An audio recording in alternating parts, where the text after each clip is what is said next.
Hello, I'm Z, and welcome back to Disco Elysium. We got a little issue.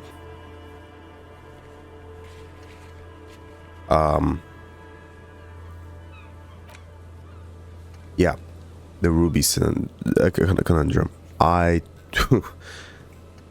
Yeah, that was a thing that happened,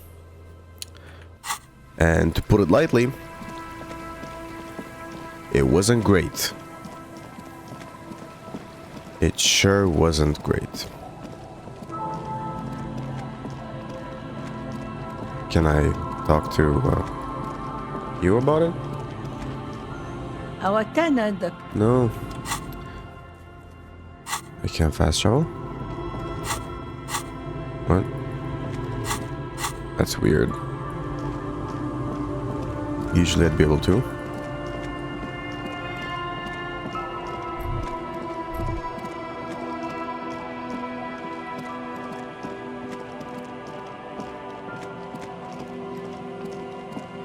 Alright, just cross it and go back and we'll see what we can do here.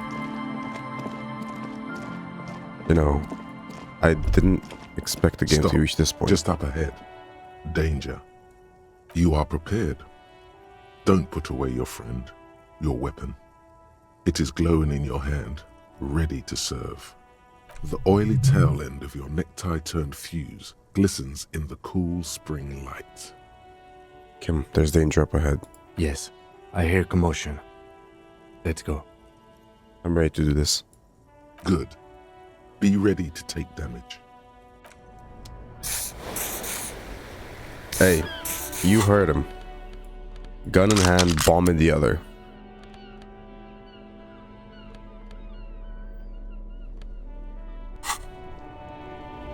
I'm all out of shits to give, loincloth. Welcome to the fucking reckoning. Uh-oh. Put your damn gun down. People are gonna get hurt. We need to talk this through. All right? Shut up! You're not gonna talk yourself out of this, loincloth shit fuck. This is the mercenary at the gates.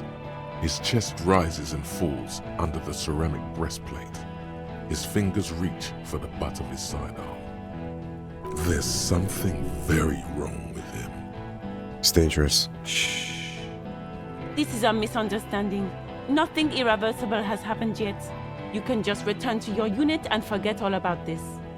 The Kypt is merciful, willing to spare us if we just forget about our murdered and humiliated commander. I think we should just kill everyone, Courty. You are all drunk. Come to your senses. You won't gun down 7 people in the middle of the street. This isn't a frontier town or a jungle outpost. Easy, Lizzie. Let me handle it. I know guys like this. I'm sure we can come to a peaceful agreement. Ain't that right, fellas? He is facing overwhelmingly superior firepower, and he knows it. Peaceful.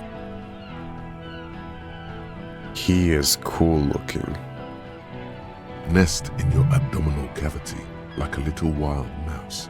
The masked man's words are barely intelligible, but you can hear them. Fuck, there's the third one. How did we miss something like this? The lieutenant is genuinely worried for his life. You should consult him before getting in there.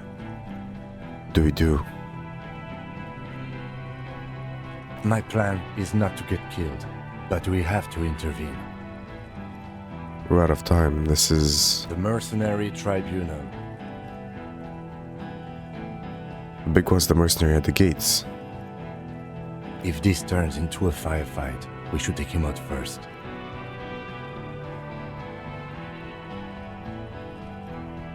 Oh, do we get between them? It's our job. It's our responsibility. Stop, this is the police. Get lost, comedian. You cops had your chance. Now it's fucking time for some justice. I think he's calmed down a bit. No, he didn't. He's about to open fire.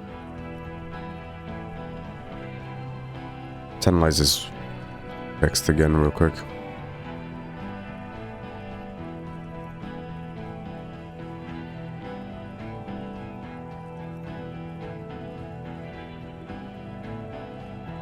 He's about to snap. He seems a bit scared. Oh, yes, he is. He's about to snap and shoot someone right now. Pig fuck! Oh.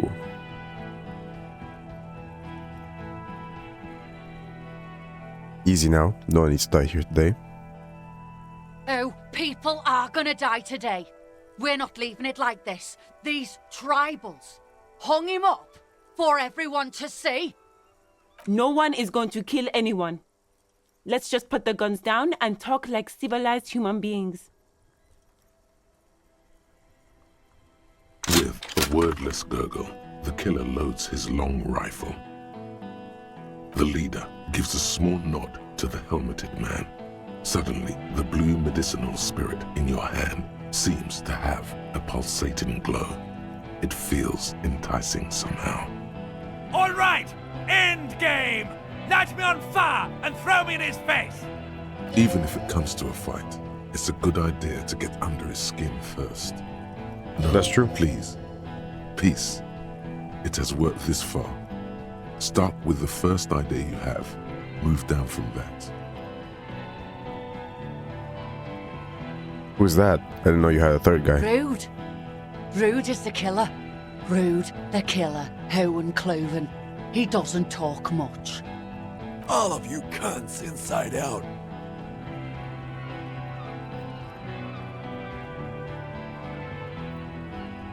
What was that, Rude? Rip you open. The killer. The gunner, the raddest, the killer. What do you think he does? Kill. There, on the rim of Owen Cloven's helmet, you count little stick figures. 19, 20, 21. Count the figures. About 50 little stick figures. All of them black, plus 2 little white ones in the end.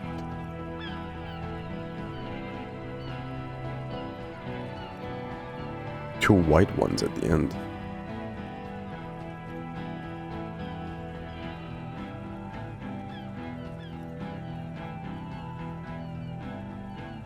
Kills black people? That's right.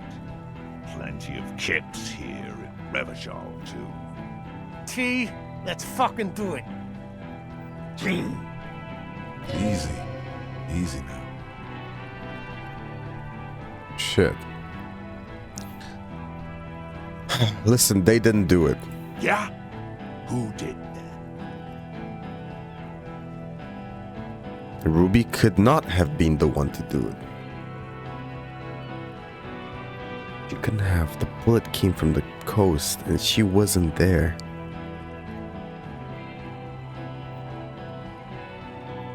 Couldn't have been Titus, couldn't have been Glacier, because again, there's no sound. There was no sound. I need a little time to figure this out. Time. You had time to fuck around in that church, to run errands for your union chief. Time is up, Loincloth. Give me a name. Now! So someone else who's not here right now. How fucking convenient.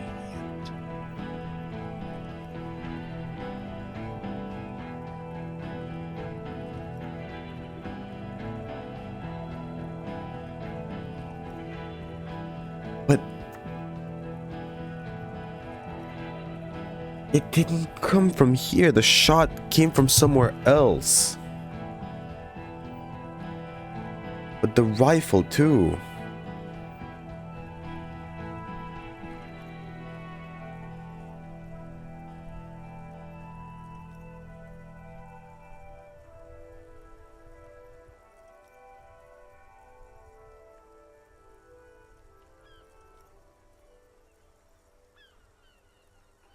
A lot of people could have gotten that roof, like Guard, the cafeteria manager. I don't think it's him. What the fuck? What are you doing? You think I'm fucking stupid, cop? What if I just shot one of your pals here, right now? Huh? Go ahead. Tell me it was the fucking cafeteria manager one more time. Listen, please. This cop and this drumhead court marshal won't decide who... He's gonna do it. He's gonna shoot her. Why doesn't he believe me? Because Your it's not mind fucking true. grinds to a halt. All you can see is the revolver in the man's armored hand, swaying, pointed at her. You move your mouth like a fish gasping for air. She wasn't even there. He pulls the trigger. God damn a plume it. of smoke erupts from the muzzle. The shot rings in your ears, a low, tinny ring. Then the Hardy Boys yell something. I'm okay. I'm okay. Shot, red blood on her arm. She's not. She's bleeding out. If she doesn't get help in 10 minutes, she'll die. Fuck this! There's a coarse shuffle against something. Is it a gun? Gene! Cancel Lizzie! Now!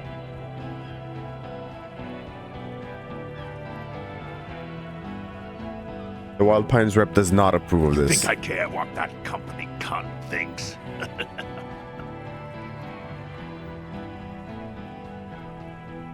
Wild Pines is not going to forgive you massacring a bunch of innocent people. The man stares at you with bloodshot eyes, a bull ready to charge. He's not listening, but looking for an opening. We're working together. She knew you're out of control. She told She's me. gone, you stupid fuck! Sailed off 5 minutes ago. She doesn't give a shit about you, Silos. Stay cool! How is she? I'll be okay. I'll be... She'll be gone soon, too. Company bitch is gone. Lely's gone. Fuck are we still doing in the shithole? Guys, I just get in the way. I don't even have a gun. Hold your ground. Any more of you run, I'll shoot you myself. We're doing this together. They're afraid, all of them, trembling reeds in the wind. They'll run, scatter soon, one by one. No, the rest will stay. They will hold their ground, even if it means dying here with you. Where's Classier? She can explain this. Who the fuck is that? Glacier, the woman upstairs, where is she? She left. What do you mean she left? She left. Her room's cleaned out. Right before these assholes showed up. We should have arrested her. You can feel how upset he is with himself, just for a second. Then the fear takes over and he's back in the moment. Hey, Bushman! Your little cunt isn't gonna help you out of this one! She's gone. Forget about it now. Concentrate on this. Shit. You're all drunk. Look at yourselves. Yes. So what? Your judgment is impaired. You'll regret it. Nah. I'm clear as day. Fucking government-ordained super soldier. Enough already! What is this? We didn't come here to fucking chat! Interrupt me again and I will execute you on the spot, Lance Corporal.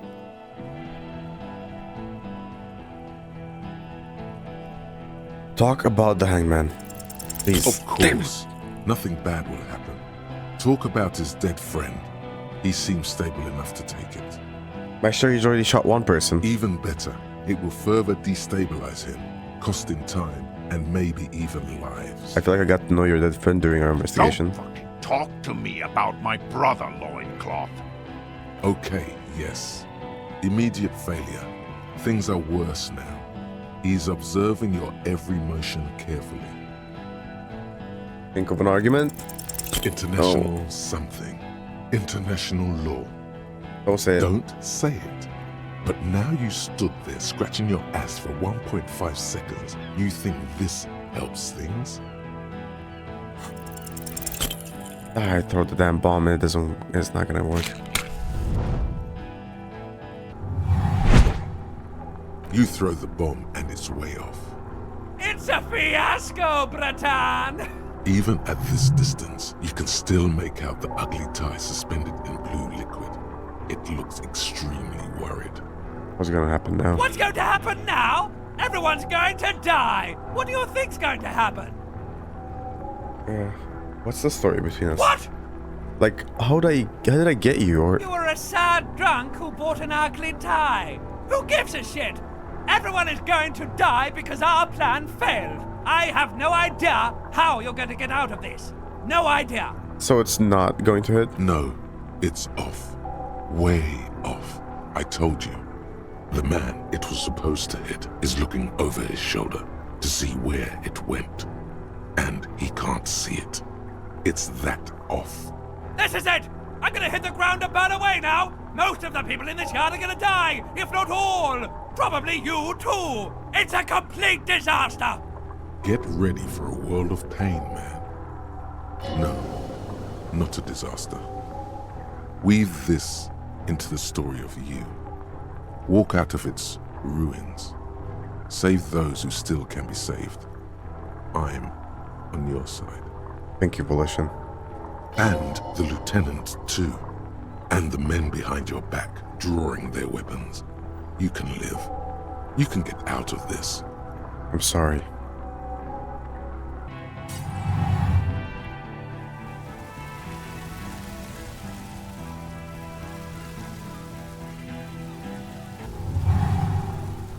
I bet you are!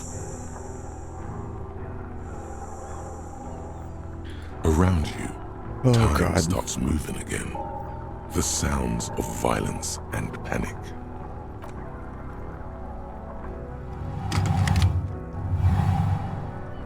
To your right, the killer raises his rifle and takes aim at you.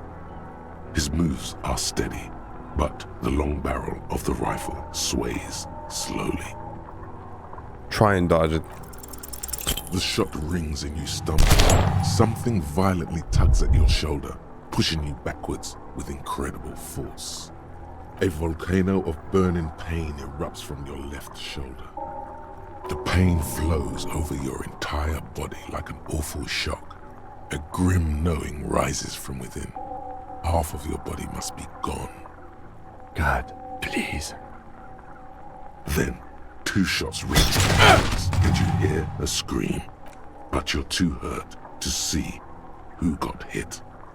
Kim, did he hit the rifleman? Blood gushes from the helmet's eye sockets as Rude staggers back, disoriented. The sounds coming from his helmet are not human. An unbelievable shot from the lieutenant. Who screamed? Glenn, dying in a puddle of blood behind you. His mangled torso has 2 gunshot wounds. Blood gushes out of them like red geysers. Oh God, watch out. You see 2 cold eyes looking at you through all the smoke and panic, and a pistol raised, aiming at your chest, point blank. Then the man squeezes the trigger. Look him in the eye. There's no shot I'm evading that. A look of happiness. His eyes seem unnaturally bright, shining like stars. Something in the fear must distort him somehow. He is evil, and the end. Here it comes. Death. Evade it, although it's impossible. It's not happening.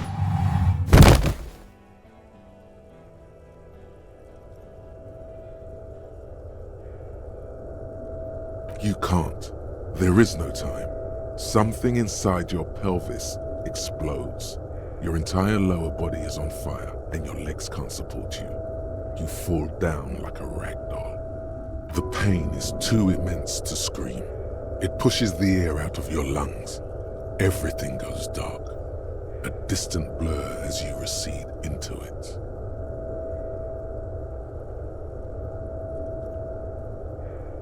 Listen through the darkness and the pain. The Hardy Boys are yelling.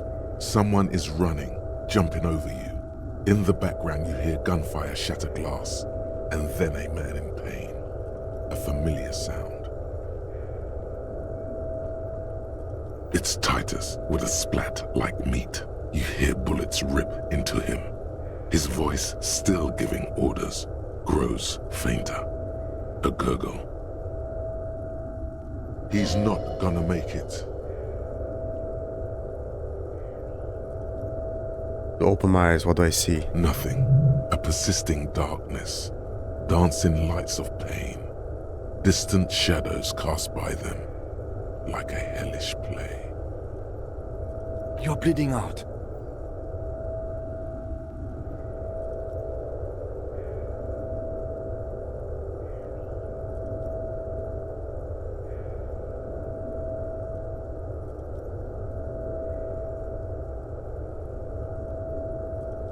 There's a white shadow that smells like apricots.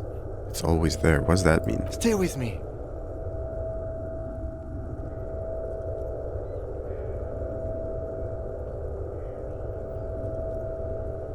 Oh.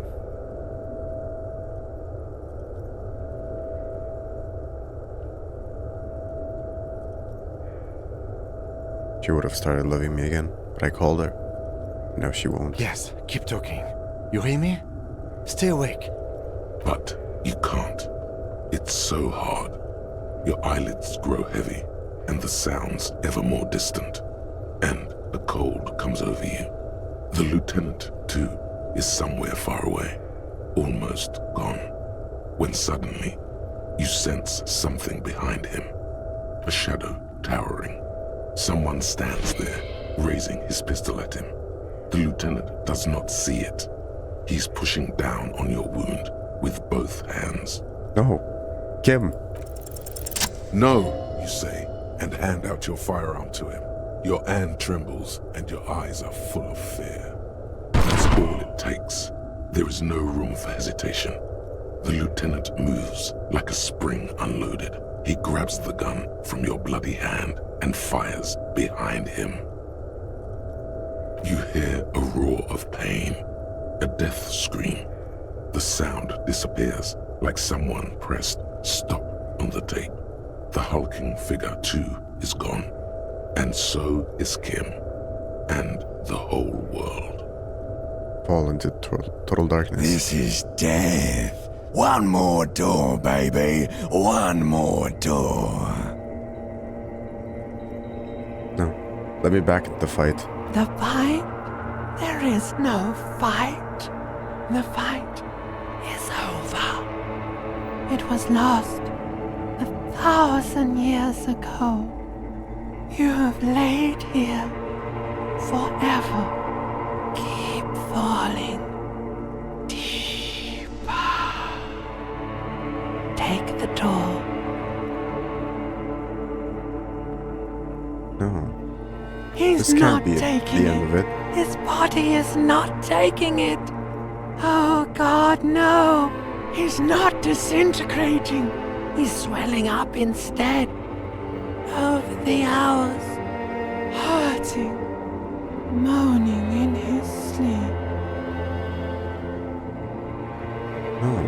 And rotting, and being disinfected, and smelling of drugs, and feeling saliva in his mouth.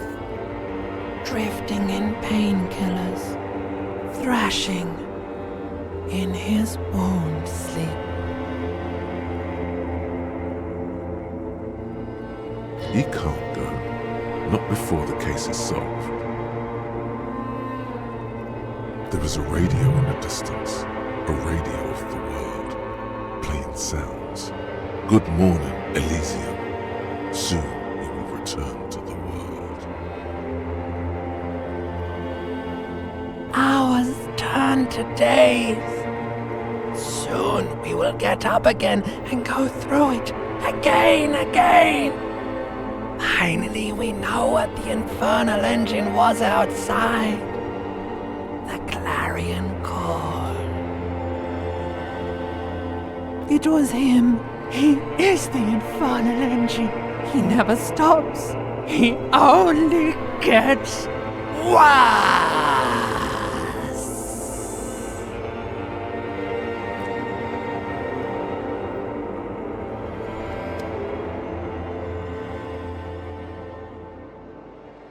You see the lieutenant's familiar shape in the orange jacket. It turns double, then triple, from the pain. Sunrise, Parabellum.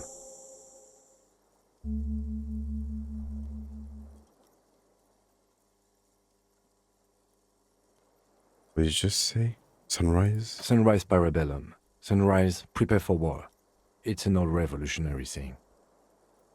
Again, it's engraved on it. Cops like it. Is it war today? The gates of the harbor are boarded up. The streets are a little more empty. Apocalyptic violence is yet to erupt, I am relieved to say. I think we may have held it off, for now. Barely. Good. Yes, we have also completely failed. But that's okay.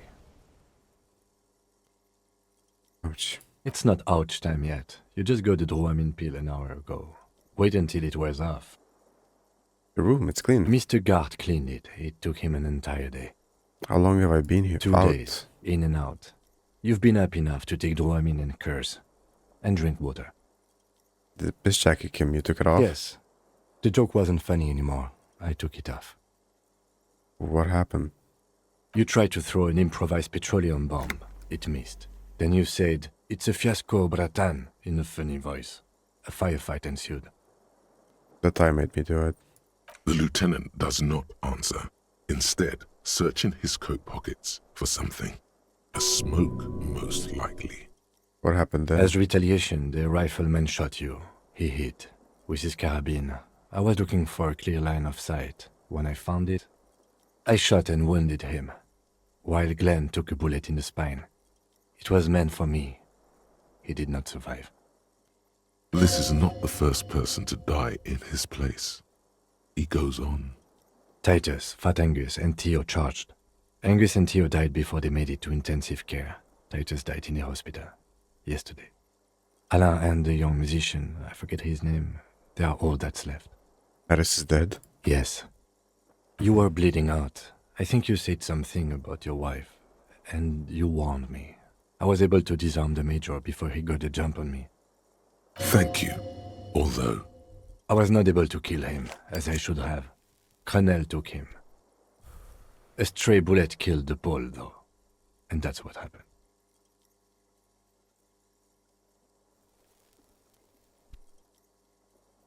How many casualties on the Union side total? 5. Glenn, Theo, Angus. The fat one. He took a lot of bullets. And Titus. And Elizabeth, too. Elizabeth Beaufort was her name. The gardener. She did not make it? No, she bled out before Everard's surgeon could help her. Everard sent his personal doctor, but a costly loss for the Union. She was being trained for leadership. If I would have presented the theory better to their leader... She never had a chance. She should not have been there in the first place. There was no way to convince them. Stop this line of thought now. You're too broken for ghosts. But you only smoked one a This day. is the one. And the Major? He's in a private hospital across the river. Crenel claimed him from the local butcher shop where Titus died. Turns out he's insured. There is unveiled anger in his voice. We won't get to him anymore. The good news is he's not coming here either. I did some damage. Titus is dead? Yes. And that's... All.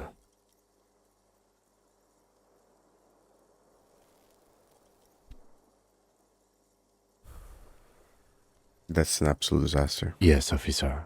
6 people are dead. It's not a success. It says 7, although he said 6. +1. Ruby. +1. But what's done is done. The violence is cordoned off. The Hornets did not get into the beehive. The worst scenario has not materialized. Yet. And we are still alive. Both of us. His smoking, his hunched back.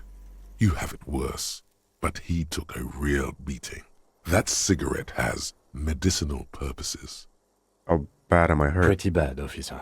You've suffered 2 wounds. The first is below your shoulder. The bullet passed through your shoulder blade, luckily missing your lung and heart. The second shot hit you in the thigh, the left quadriceps. No major arteries were nicked, but the bullet had to be removed. Bacterial infection was treated with mercurochrome. Can I walk? We will see. If it's possible, then by pure willpower alone, you are going to have to become a psycho-locomotor. Is anyone from my station been to see me? No. A Not man surprising. and a woman sit in the front seat of an armored motor carriage. The woman is driving. The man lights a cigarette. Jean Vicmer is his name. The asphalt vanishes under the wheels of the machine. Ahead, harbor cranes rise to the sky. Back to that shithole, he says. They don't care about me at all. I called your station after the fight. The injury was logged in. They told me they've sent officers to join you on the site. Odd. You haven't seen any, have you? I'm sure they're worried about you. If not my station, then who treated me? I did. Thank you. No need. Are you hurt? Not very. I have a concussion from the major beating me with the butt of his gun. I tried to not move too much. Things would be worse if you didn't warn me. Thank you. I did not see him coming. Stupid of me. Okay. Try and get up. This is not the ending I'm going to be having here today. I will do all I can that's left. Use all my skill points. Easy now. Try and figure out who it is before I get there. There must be a way I can still figure it out. How are you? My disco days are done. Your disco days should have been done quite a while back, Lieutenant Freighter. What happens now, Kim? I honestly don't know. But I don't know either. We can't talk to Everhart. The harbor is in lockdown. Everyone in there is outside our grasp now. And Joyce has left too. Joyce is gone. Yes, she left yesterday morning. To meet the board of Wild Pines, or that is what I've heard. There's a pin somewhere in the machine that keeps Connell from sending in a death squad. Maybe it's her. Maybe she kept her end. Either way, Ruby's gone, and Classio too. We really should have arrested her, you know?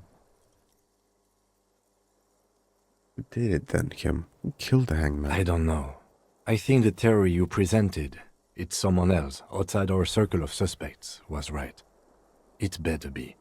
Everyone within the circle is either dead or gone. Honestly, I think our investigation has not produced a single credible suspect. Mabel's Kim. Flowers. The flowers. What about the flowers? Why were they there? Who the fuck put flowers on her balcony? Not only that,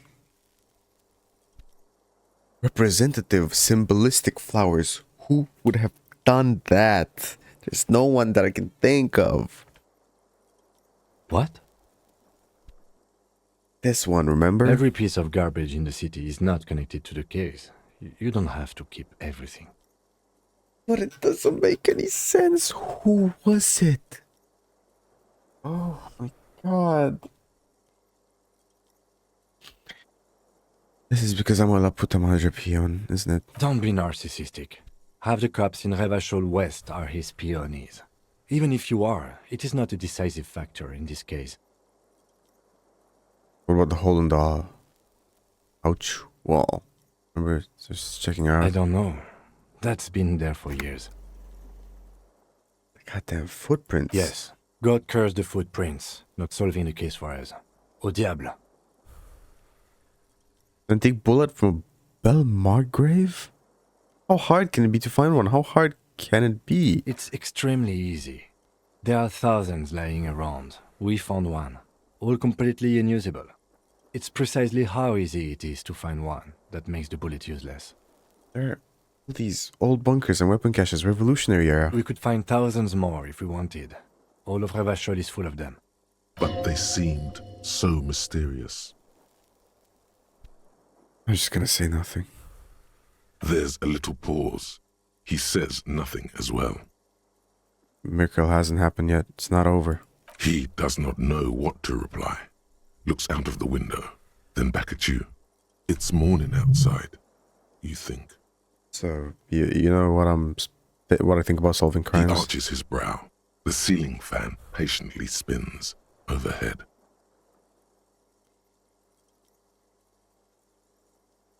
Solving crimes is almost impossible.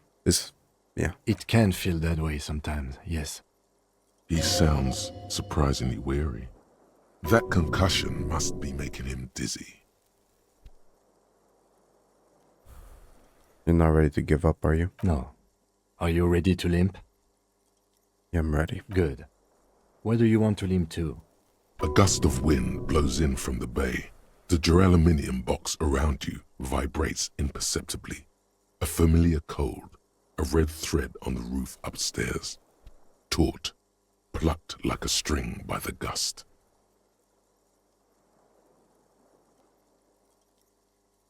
We should check Mrs. Catarzine Aladier's room upstairs. Why not?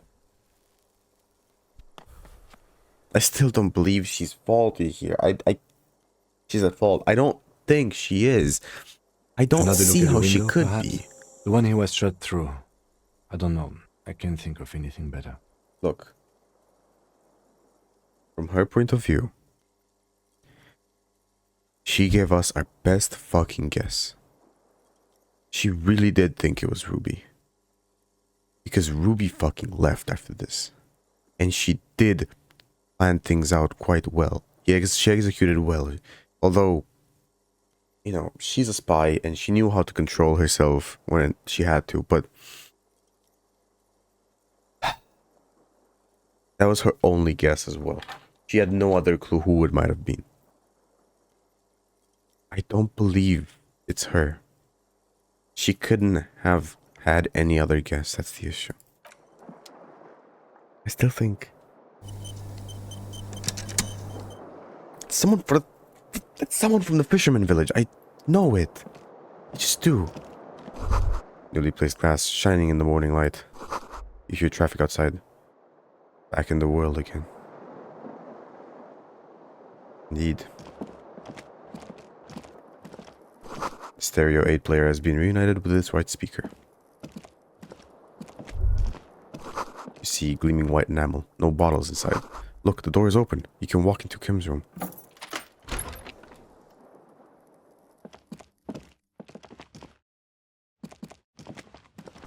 So, the alarm is set for 6:50 a.m. Medicinal supplies in the cupboard. Ferrochrome, scalpel, antibiotics.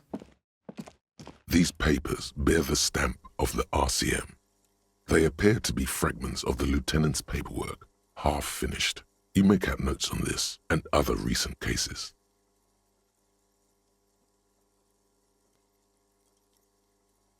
I had Gart open the door to your room. You were running a low bacterial fever the first night.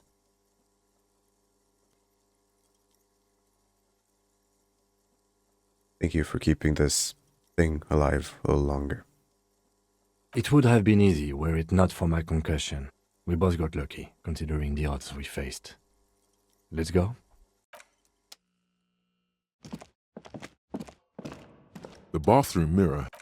Oh. Leave the expression though.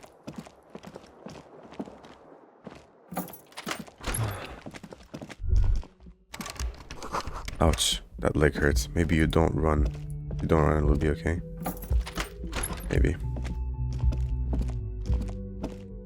Looks like she left something on the table. Next to the stack of bills, you see a note. A few lines jotted down in large, uneven handwriting, just as the writer was about to rush out the door. See you at the return. P.S. I didn't kill him. P.P.S. Gift upstairs. A gift? What could this gift be? I am not drawing my gun. Yet. But I don't like gifts. Just don't walk into another radio trap, okay? Relax. Not everyone is out to trap you. Seems she left in a hurry. It's hardly surprising. I know. Let's go upstairs. A red thread made of nylon. It seems lead out of the roof. Lead out on the roof. The thread is tied to the antenna.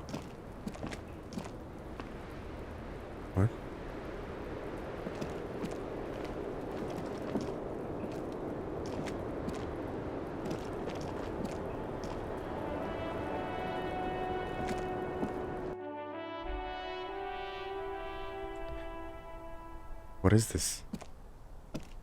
Yes? What's the point of this?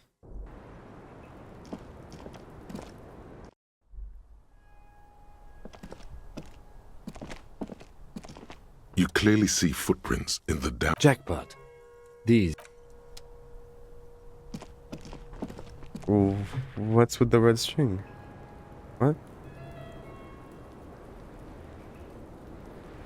I'm confused. What?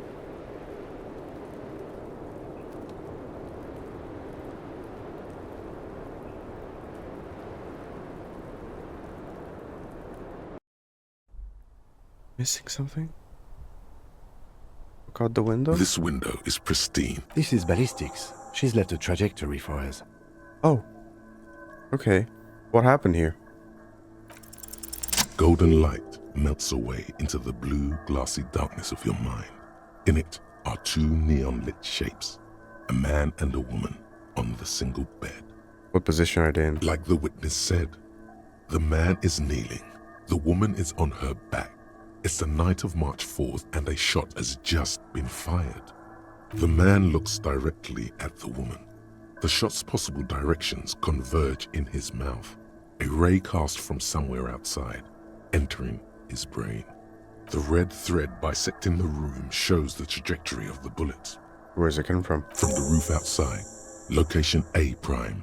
The glass fractures around the bullet hole, shards face inwards like a corona behind the woman's back. Where does the thread lead? Maybe if you extrapolate all possible points of origin first, the thread will make sense. Inspect the ghostly figures. The man does not know the bullet has entered his brain. He never will. Death comes faster than the realization.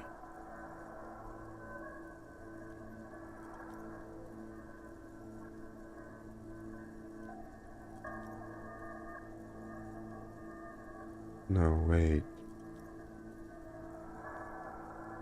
Have a look at point A on the roof. Ruby ruled this out vehemently.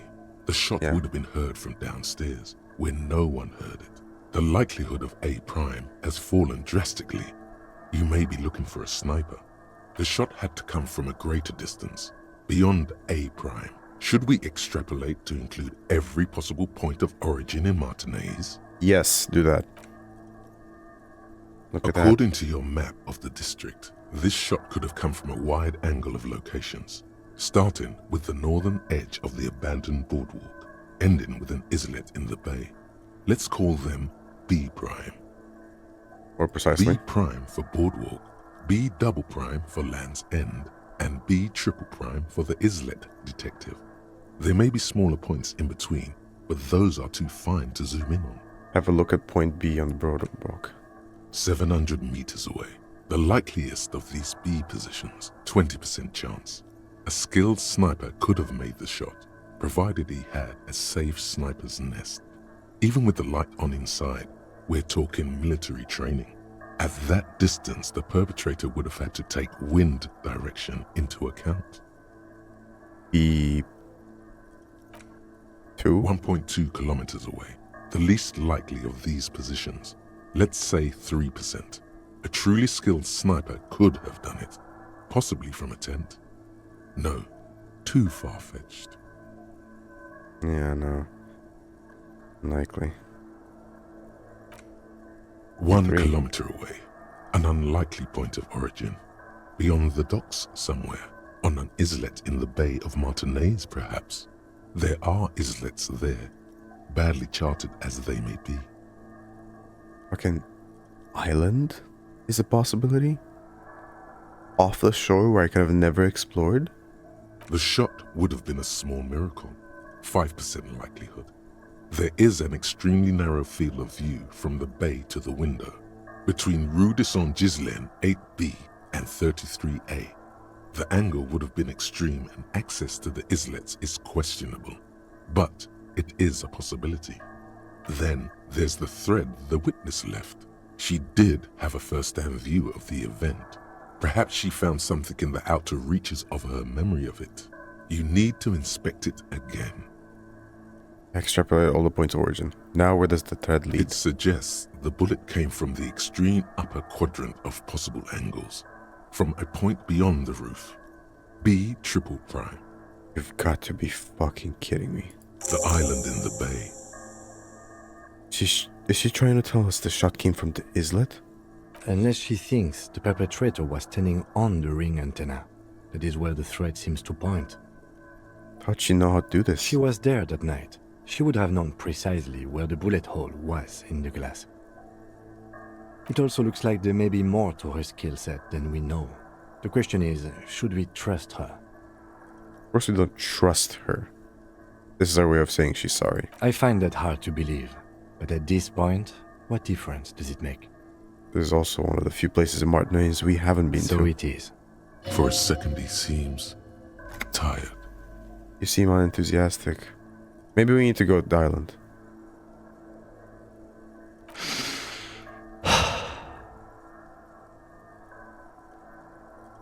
I'm going to the island. Are you? Of course, of course. I mean, how do we get there? Joyce Messier had a sloop, but she's gone. Lillian, the net picker. She's starting her boat. Ah, yes, of course. The village. Let's go. No. You cannot tell me that after this fucking intensive investigation of bullshit lies, deceit everywhere, it's someone on a fucking island we have not even been to? I don't care enough to talk to anyone else. What the fuck is this?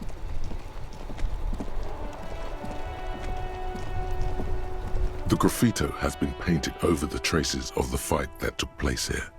It smells of blood and heavy fuel oil.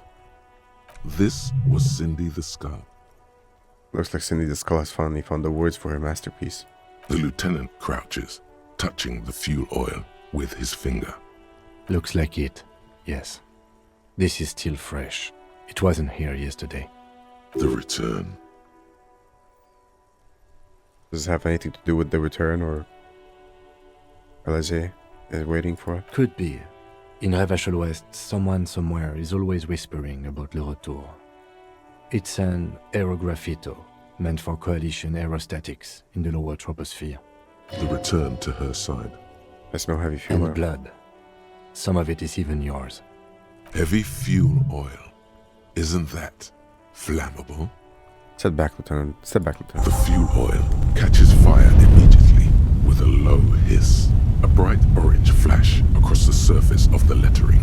The falling snow turns to vapor above the burning message, mingling with the black smoke. What if the words are not directed at the people of Martinaise, or even the coalition aerostatics above the city? They're meant for something above even those. Disco Elysium. The lieutenant has taken a small step back. He looks at your face illuminated by the flames and nods silently. Then the flames warmed him too. Not at all in a bad way. Let's go to that island. Slowly, the flames subside, the fuel burning out. The air still smells of mazout and springtime.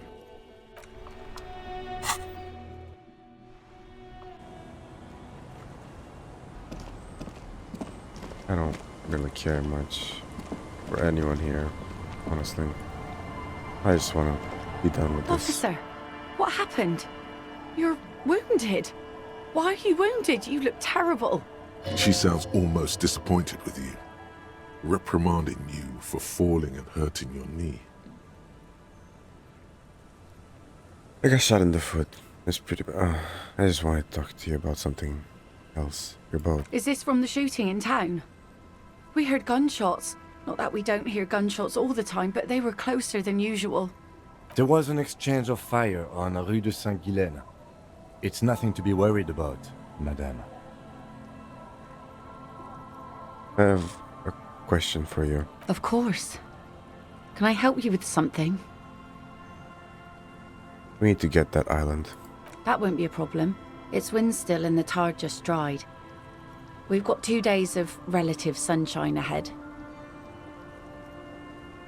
We borrow your boat. If you promise to bring it back, and no scraping the hull, I just got it nice and yellow, and no drinking on the boat, and no joyriding either. Of course, ma'am. It's only for a day or two. Official police business. Aye. The crow's feet disappear from the corners of her eyes as she smiles at you. What's on that island? Nothing, just ruins. Used to be some kind of fortification there before the war. Where the Communards, an entire craft gone, I think. Bombed to bits in the landing. I haven't been there myself, always steered clear of it. Who has been there? My husband used to drink there. Him and his drinking buddies. Always seemed like a bad place to drink to me.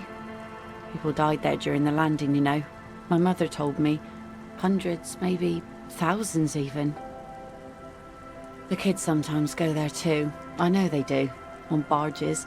I tell them not to, but they bring back old bullet casings and such. Which kids? Twins. God forbid they bring the girl along on some rickety barge.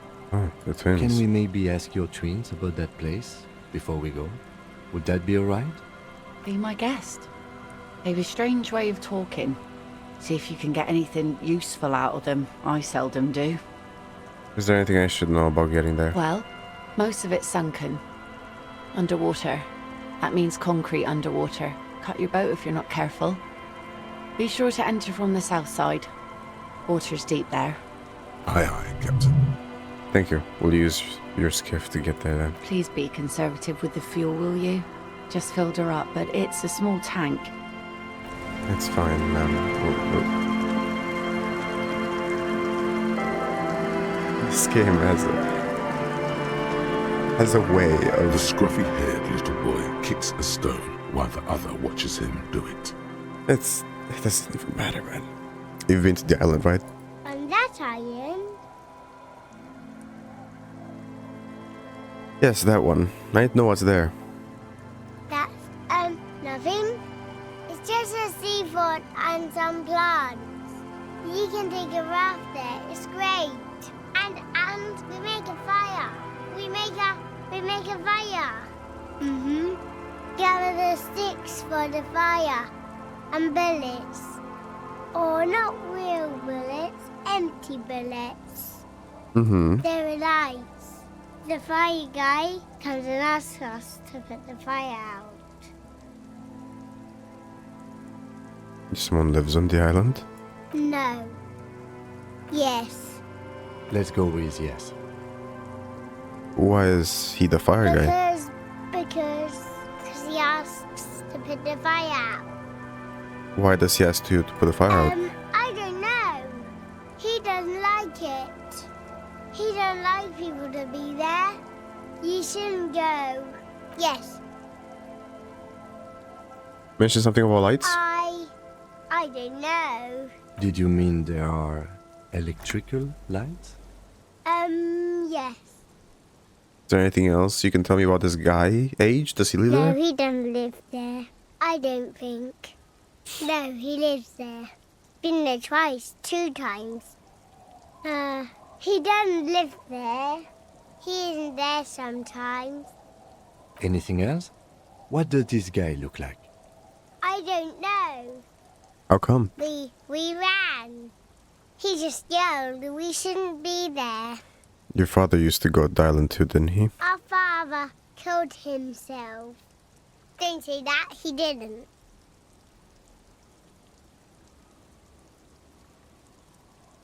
Say nothing. I'm sorry. Is that all you know? Is there anything more you can tell me about the island? There's Lights, fire guy. We should check up on that island. Bye, kids. Take care. So fucking late. I can't believe this game. A skiff with a small steering engine in the back floats Wait. on the calm mirror of the sea. Its 2 seats are empty. Until the very fucking end. Past it, actually. To tell you that it might not have been anyone here. hurts, man. That hurts a hell of a lot. Once you get in, that's it. One pull of the starter handle, and you're off into the bay. A strange trepidation comes over you. Are you sure you want to go now? Yeah. I failed. If there was a way to tell ahead of time, if there was a way to prevent anything, if there was a way to do anything differently, I failed. It's too late to go back fixing what I can now. We'll just stick with what we have. Have you made all the necessary preparations? Closed all your accounts? No. But I'm content. I'm happy with where I am. I was half planning to retry, like reload the save and redo that final bit and do everything better and win, quote unquote. That's not what this is about. It's not going to happen either. This was my playthrough. This was my story, and I failed. Remember what the netpicker said. It's a small tank. You won't be going back and forth on this. You take the engine, Kim. I'll hold the boombox. What? What's what? How else do we blast Sad FM on our way to Island? Fine. Let's blast Sad FM then. Get in and ride to dial. It's the end. We've reached it. And I am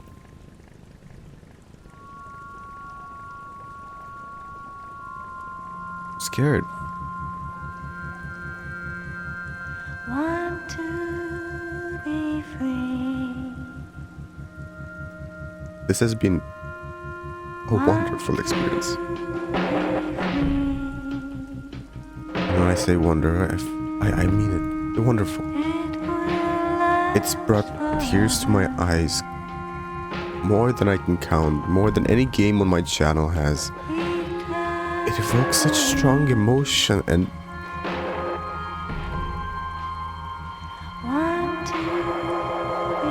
envelops the human nature in the form of a game so well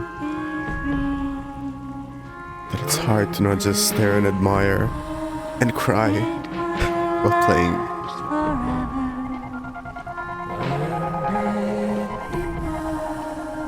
I really thought I was doing well.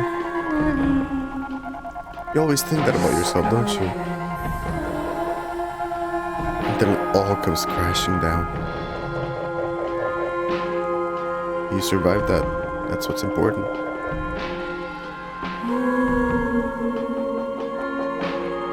And you keep going.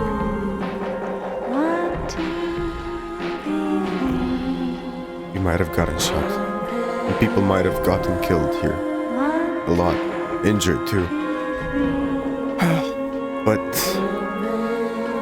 the investigation isn't done. We didn't find the killer. And that's our job. So that's what we're gonna do.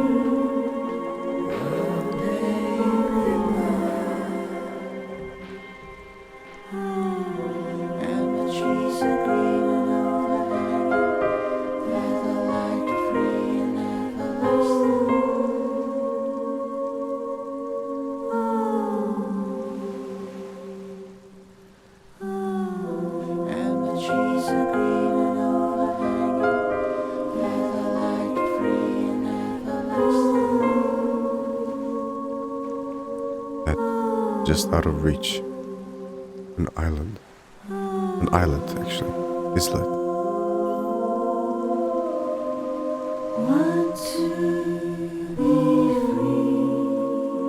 I never even knew about its existence.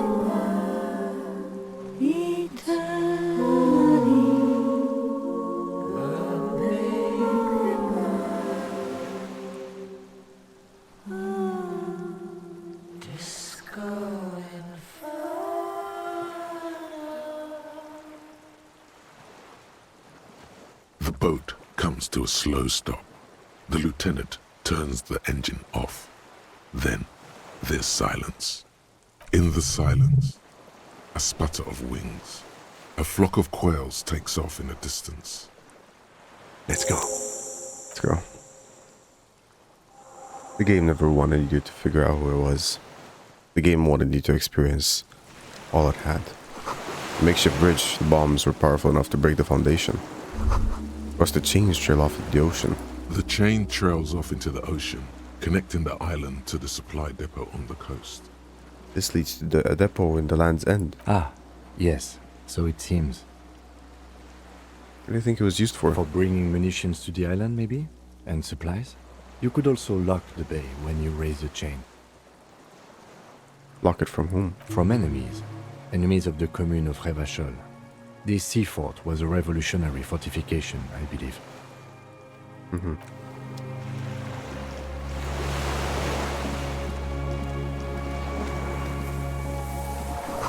Tires are falling apart. They're at least 50 years old.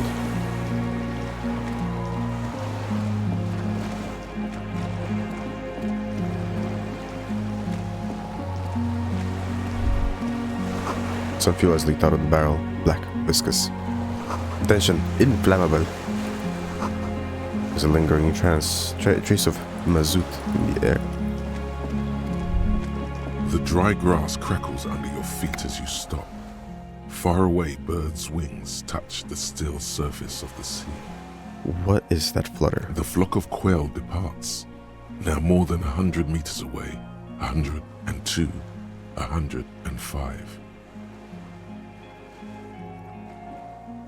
Underneath the flutter. On the islet, there is almost no wind, just the light movement of air through the reeds. Bulrushes swaying on the waterline. Long dried leaves chafing against each other. The great ghost of the air is holding its breath. Hold on, I have to get some tissues. I cried a bit now. Run over here to the island. I need some. Back to the west. A silent hiss. Sea air moving through the needles of a pine tree. To the east. The faraway roar of the city, distant like today's dream. Before it, the sound of sand. The low tide filtered through its grains. A bird tending to its feathers. Snow falls on the water, melting away without even a whisper. Ahead. A low hum. The air slowly moves through a concrete box, through its ancient slits and cracks, resonating, hollow. A big building. Beyond that, further north. Air flows out of a pillbox window. There is very little there. The air cossets flowers on a meadow. Absolute silence. Reeds motionless. Bulrushes motionless. A flake of snow falls on an extinguished campfire. Hiss.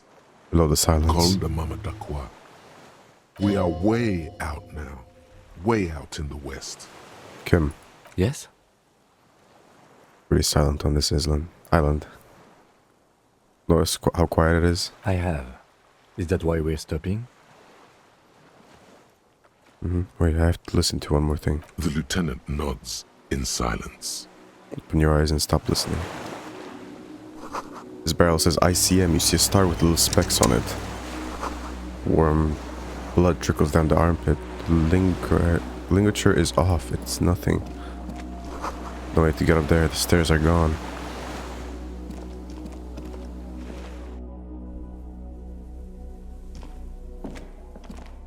Where the hell are we? There was once an armament rest. Careful, these stairs have collapsed. An old cylindrical generator is nested above the ammo lift, with makeshift electrical wiring running out of its side and across the floor. The cables disappear into the wall to your right. The lieutenant puts his hand on the metal barrel, checking for warmth. It's cold now, but someone has been maintaining it. The wiring has been repaired. We're fuel into the tank. The lieutenant assists you, holding the canister up to the fuel tank as you tilt. Dark brown, viscous fluid pours out, and the room fills with a chemical smell. There's a red starter switch on the side of the cylinder and a start rope on the other side. The lieutenant flicks the switch. Hold the rope. The recoil start wakes the old generator up. The machine sputters like an old warhorse before settling down to a rattle. That should do it. Where'd these wires lead? Downstairs, somewhere? Up on the The side. tank is far from full, but there should be enough inside to keep it going for a day. So it's been tampered with recently. It's...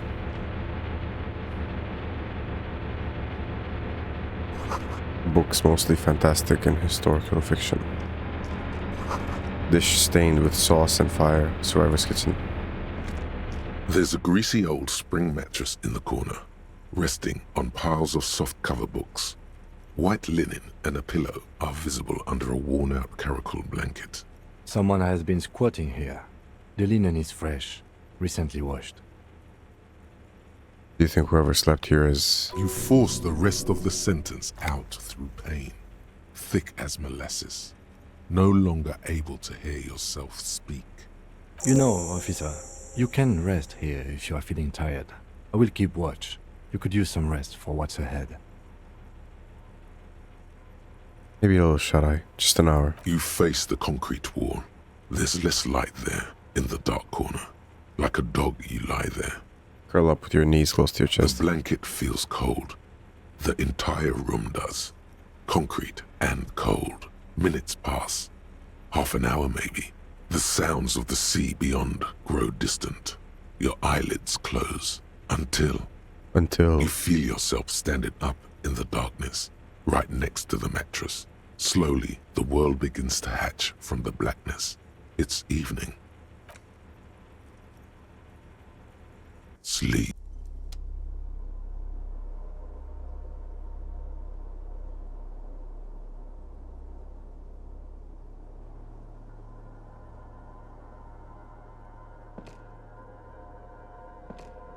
Where's the lieutenant? Lieutenant is no longer here. Go outside. Go to the beach. That beach?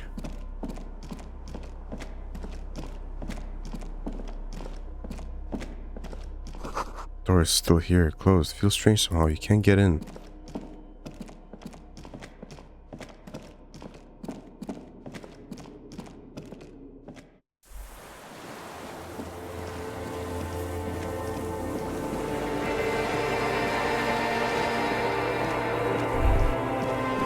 Put down the chain. There's something there.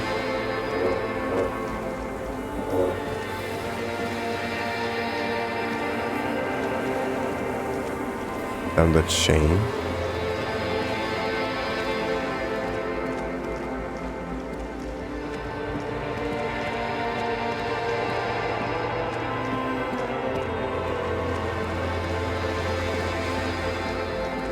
Oh, to the chain.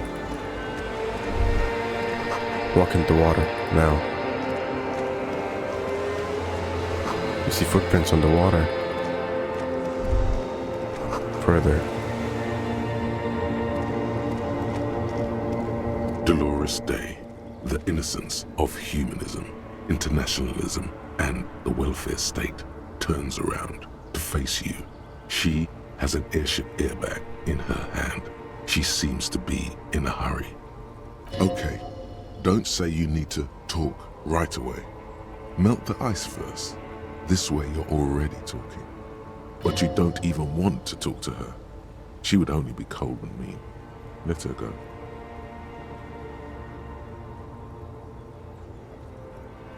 Something's off. Where are you going? I'm going to Morova. To live there, in Grad. It's 1 million kilometers away, Harry. Might as well be another lifetime. What's in the bag? Just my scepter, my globe cruciger, a spare silk gown, a toothbrush, travel documents, the crown of immortality. And you're already wearing one? Crown of Immortality? Oh, this. This is just a wreath. The crown of immortality is made of rarefied light, mana and raw palladium. It was passed on to me by the rulers of late antiquity. She looks at the suitcase, not knowing what more to say. Then, over her shoulder, silence. Her nuptial gown flows in the wind, wraps around her holy body. Anyway. Your skin is holy and soft. No, Harry. It's just regular skin. I'm not as beautiful as you always thought I was. Let's not get into. You are. None of the others are as beautiful as you. She does not answer. There's that expression again. Silence. A distant wind blows. You can't think of anything pretty to say. Something's I'm off. sorry. I was heading to the aerodrome. I just don't have time to... She means she doesn't have time to tend to your emotions. Don't have time to tend to my emotions. She sighs and looks over her shoulder. What are you doing? Stop saying things like that. Hey, Hey, what are you doing? I'm doing really good, actually. Both professionally and romantically. I've come to a fulfilling and peaceful period in my life. Well, how are you doing, Harry? I'm in my head. I miss you. Well, I'm in my head too. We're all in our heads. Do you miss me there? Sometimes. Not as often as I used to. So much time has passed. More than it seems here. This is everything I always warned you about.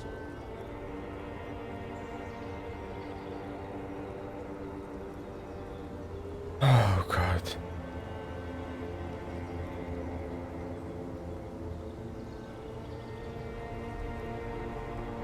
You're not really Dolores Day, are you? You're just his wife left. You stay for a moment. We need to talk.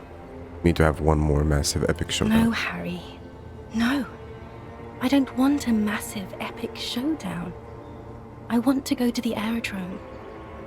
I have tickets for the 10:20 flight to Morova. Really, we don't have anything to talk about anymore.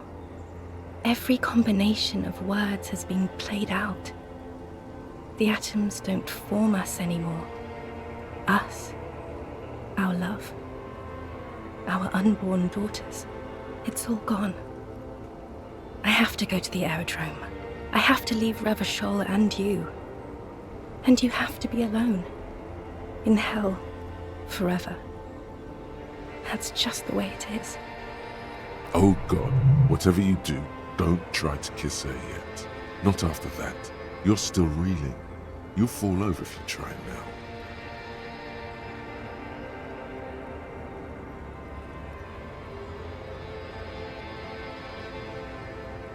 I get the feeling you're not really Dolores Day. I don't know what you mean. Dolores Day? You're the ex something. You're the morning. The morning? I don't understand. No. The morning. I'm grieving. You're not even dead. Oh my God, Harry, stop. I don't want to hear anything about the morning. Mourning someone who's still alive. Any of that. I can't do that anymore. I'm not 80 years old, I'm 32. People my age are not supposed to mourn. You're the ex something. Wasn't I Dolores Day just a second ago? Now I'm the ex thing? You're confusing me. Look, I have to be at the Lausanne aerodrome at 10:20 p.m. I still have a light rail to catch. I haven't even bought the tickets yet. You said you had tickets. We all told you. Everyone warned you. Shut up. I'm talking to her. That's the problem. Look at what's pouring out of you.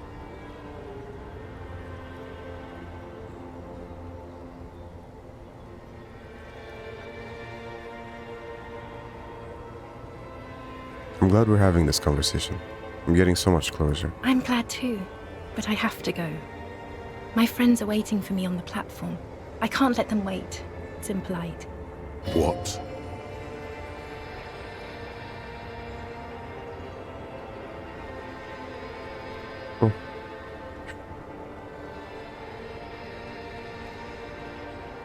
Nothing, just look at her. She does not look back. Instead, eyes her fingernails. They're bitten, frayed. The evening wind blows in. The gown wraps around her like a white flag. 1,000 times you beat an animal. 1,000 times you've raised that fabric. What is underneath has always calmed you, centered you, made you sane. Sure, you're Dolores Day, Queen Regent of the territories of Mundi and Isolande. And nothing else. Yes, Harry. I am. Things have gotten much better for me, now that I am the ruler of the known world. Oh God, it's already so late. I have to go, Harry. A tiny golden watch with red straps around her bony little wrists. I bought this figure of a headless fallen rider. I don't want for you. it. It looks expensive. I don't want it. Okay. Please don't give me any gifts.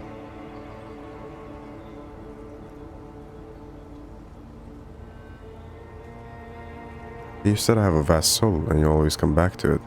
We both said a lot of things. We were very young. It was her. I can feel it. I can see it in her tender, long fingers, in her wrists.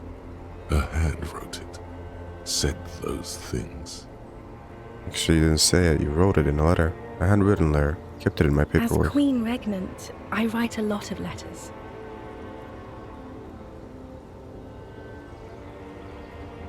I have it right here. Let me refresh your memory. Let's take a trip down memory lane. Please, Harry. I just don't have time for this. Every morning, when I step out, you sleep behind me. Find a little piece of sadness in me. Carry it to my chest down the Voyager Road. Every step I take, it grows, until by the time I reach the fuel station, it completely filled me. I step on the light rail and look back. Something. Bow collector. I know it will be like this until I walk back to you.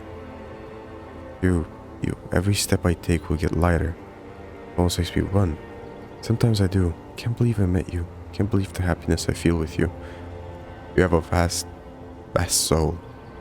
I will always come back to it. Okay, stop. Yes. Are you happy now? There's more. Kisses, kisses, kisses. Very well. I wrote it. It was morning. You slept. There was hoarfrost on the ground when I left, on Voyager Road. It was autumn. The first autumn. But Harry, please understand, it was 1,000,000 years ago. No, it was 100 million years ago. I was someone else then, filled to the brim with love for you, hanging on your every word. Oh, Harry, you were the coolest. But I am no longer that person. This has taken her place. It will devour you. Harry, I will eat your mind. The light of the video rental shines through her dress now. A DeLorean figure, cut in black, moves below. It's still her. Her legs, her breasts, her hips.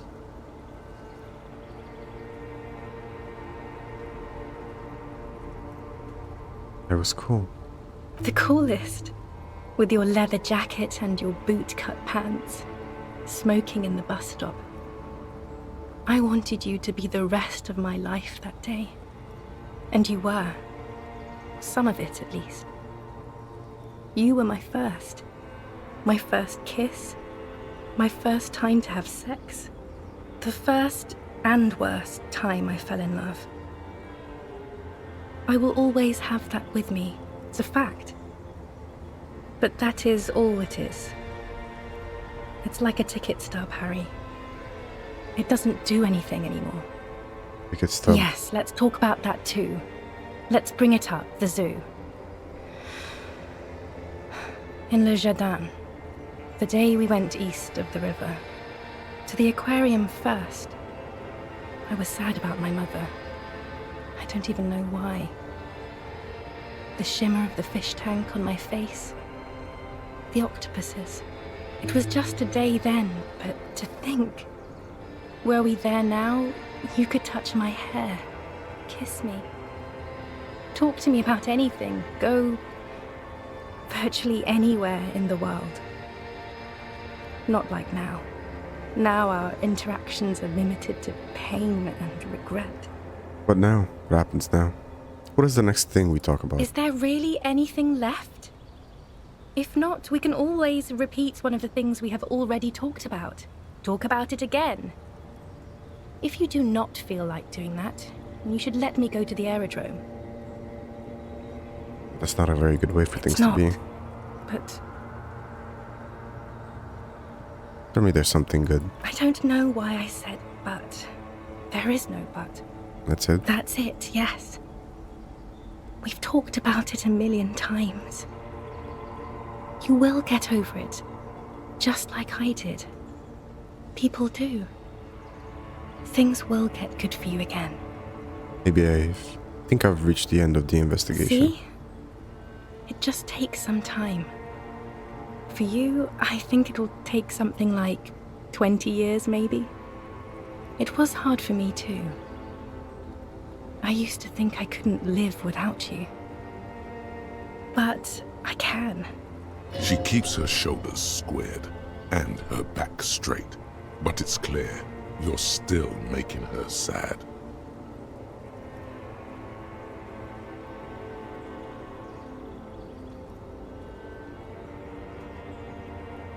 Doesn't have to be like this. Maybe we could try again. No, Harry. We can't. Why? We already tried again, and it didn't work.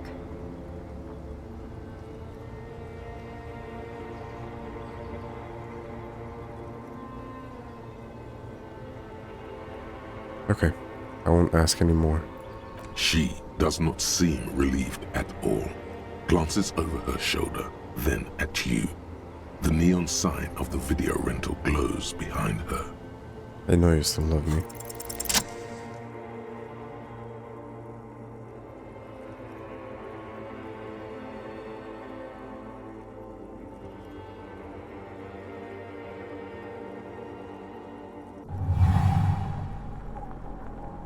With your feet trembling from the steps you took, tepid and fearful, you stand against her, her body close to you, radiating warmth. With your eyes closed, you move your lips on her mouth. She is not kissing you back.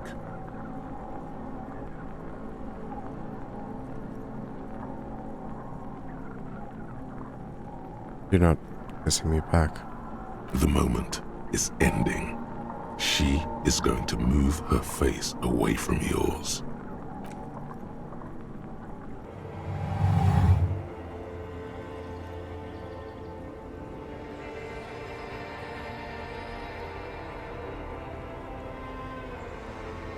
Trying hard not to look at you. When she withdrew and you held on to her hand, she tried not to look at your face and see the expression there.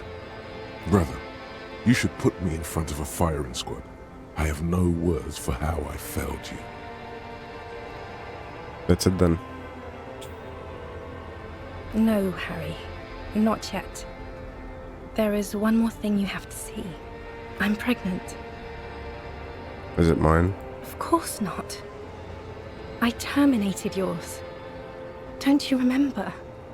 You poor fuck. Poverty-stricken fuck. Now, go ahead. Ask me more questions.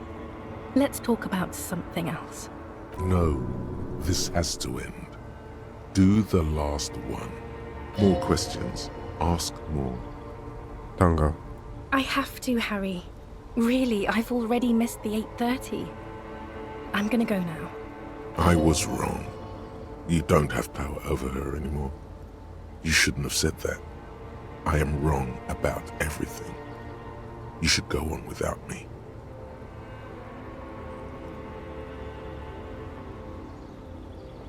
Okay. I understand. No, you don't. You're just being a martyr. And I'm really going now. The time is up. I must be on the 10:20 flight. Will we ever see each other again? I won't see you, but you will see me. How can that be? Oh, Harry. This is a dream. Can't you see? I'm already in Morova by now. Who knows how long ago this happened? A year? 2? 5 years ago? How will I see you again then? Right here, tomorrow night. Once this dream starts happening, it keeps happening. 3 times a week, at least. And Harry, it really, really looks like it started happening again. There's the video rental. I'm suffocatingly beautiful and young. And I smell of tutti frutti chewing gum, like I did that time when I asked you for forgiveness. After leaving you the first time, so long ago. This is intolerably bad. Oh yes, this is real darkness. It's not death or war or child molestation. Real darkness has love for a face. The first death is in the heart, Harry. See you tomorrow.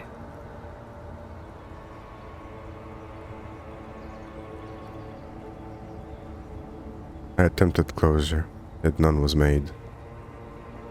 He still clings on to her way too well, too much, for it to be possible.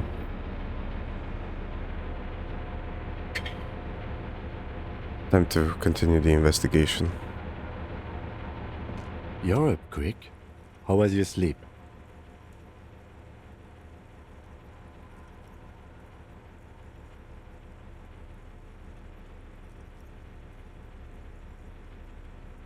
Actually, it was total annihilation, Kim. I did not want to wake you. Perhaps I should have? Was it a job dream? No, an ex-wife dream. The lieutenant nods solemnly. I understand. We've all been through similar things. It can be overcome. Let's comb the entire island, centimeter by centimeter. That's the next step in the task chain. Okay. He's still worried. You must have really thrashed and squealed in your sleep.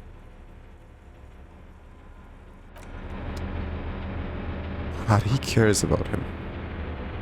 You see candles planted on a broken rangefinder.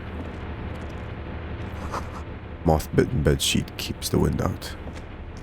Books and magazines lie scattered on the floor and on a makeshift cupboard. They are not particularly well organized. Sift through them. Most are soft covers, serialized fantastique and detective stories from the 20s and 30s. This disparate digest includes the classic Animal Adventures. Among what is mostly commercial fiction and serialized stories, you find a magazine cathodique for electrical engineering. Then it's back to pulp.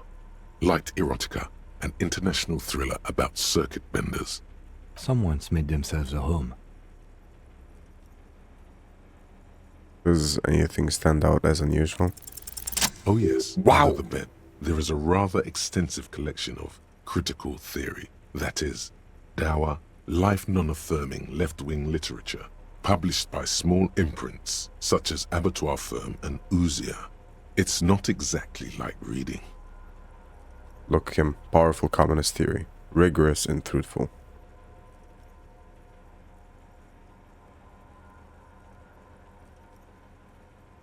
Look, Kim, a book, left wing. I have no comments. Do you? Ouzia. Humanitarian sciences. Stands out. Not a lot of critical theory around in Ravachol West anymore. Critical theory books. What do you think this means? Whoever has lived here, they have some education and a certain set of interests. The rag. Sure. Take this shirt. At this point, what does it even matter? Take the scarf. Yeah. Take everything, Harry. The pills, too. The money. The great blast door must weigh 10 tons. Rust peels off of it. Let's go through this door. You see a small metal door nested inside a larger one. A heavy steel blast door. There is a conventional keyhole above the handle. It's very small. What's on the other side? Another part of the island, probably. The lock looks like it could still be usable. How do we open this? Maybe this is one of the doors we don't open? He's right. It would be better to open its big brother. A powerful engine hangs under the ceiling. It must control the blast door. You're right. We open the big one. Do you see the controls I anywhere? think there's a console just southeast. Let's look around. Getting the blast door open seems like the best plan. Alright. Over here. Green paint flicks off the monoblock aluminium cabinet. There are rows of switches on the front panel, a frequency band, and even a keyboard. Run your fingers across the The keyboard. keys rattle like teeth. This keyboard hasn't been functional in decades. What is it then? The console of an anti-computation device. The generator upstairs, with wires coming out. Could this open the determined blast? Could this open the blast door? I think, yes. Let's see. That one. The emergency open. Push light interior. The lighting in the room turns on with a sizzle, a dim ambient orange. Slide radio dial. The dial slides under the glass, dark and silent. Restoring electric power has not breathed life into it. Emergency open. The blast door opens with a series of clicks. A shaft of light appears, then widens as the light shines in.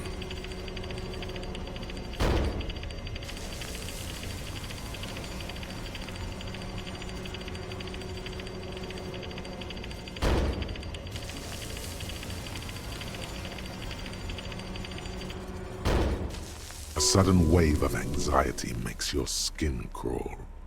After you. What's there? I don't know. A thin wisp of smoke rises from a charred black fire pit. The wind picks up, then dies down again. I'm scared. Don't be. I have a gun. I also have a gun. I know. It was not easy to acquire. Let's go. What's down here? The hatch is jammed shut. Huh, there's some supplies there. What's out here?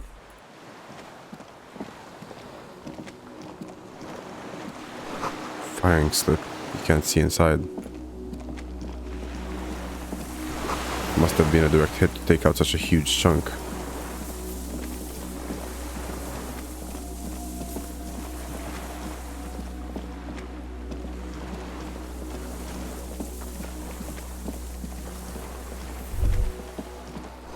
The pain in your pelvis makes you wince, then you continue. The inside of the fortress. You make out a console on the blast door.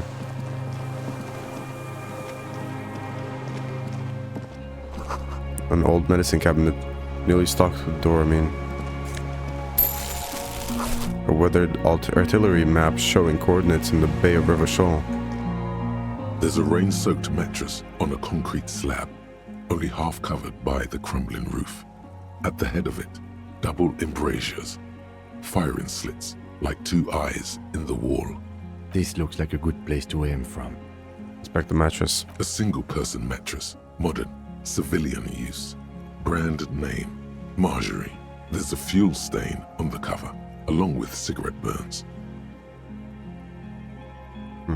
And an empty can of beans on the ground next to it, filled to the brim with cigarette butts. Pick one out of the can. The silhouette of a tobacco picker adorns the paper filter. The brand, Tio Moteri. I saw the same brand of cigarettes extinguished in Land's End.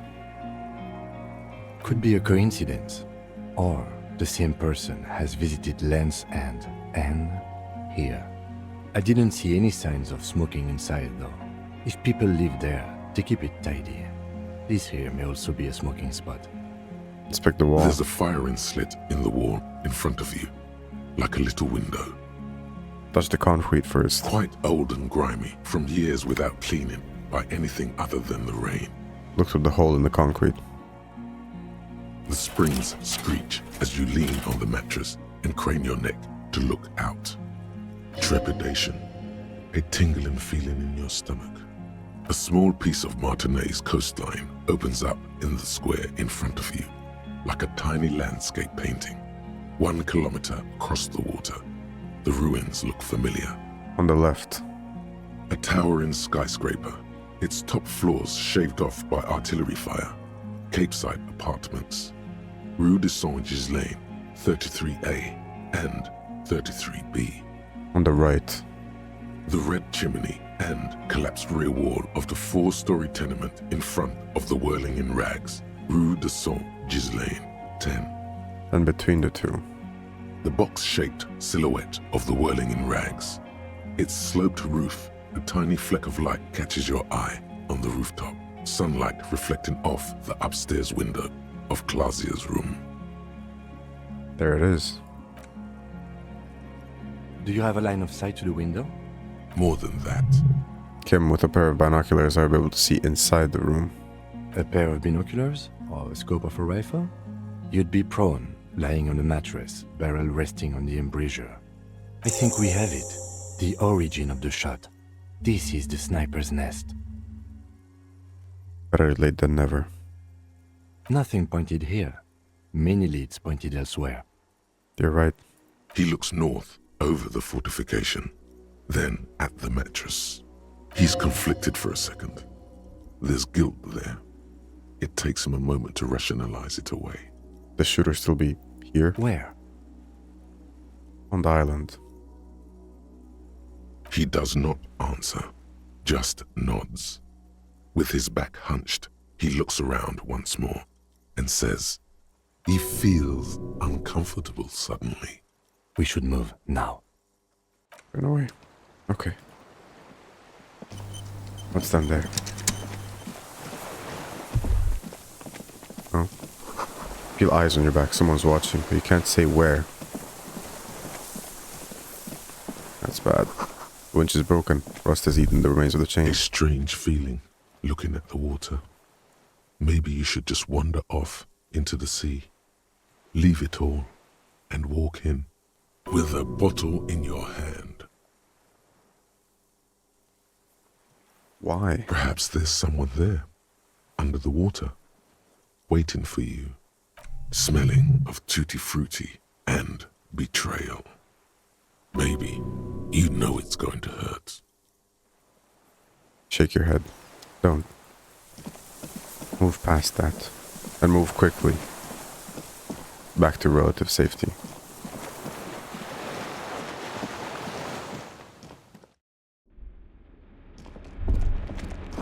Water rushes below. Or down below. Walk slow. It might be dangerous. That much is true.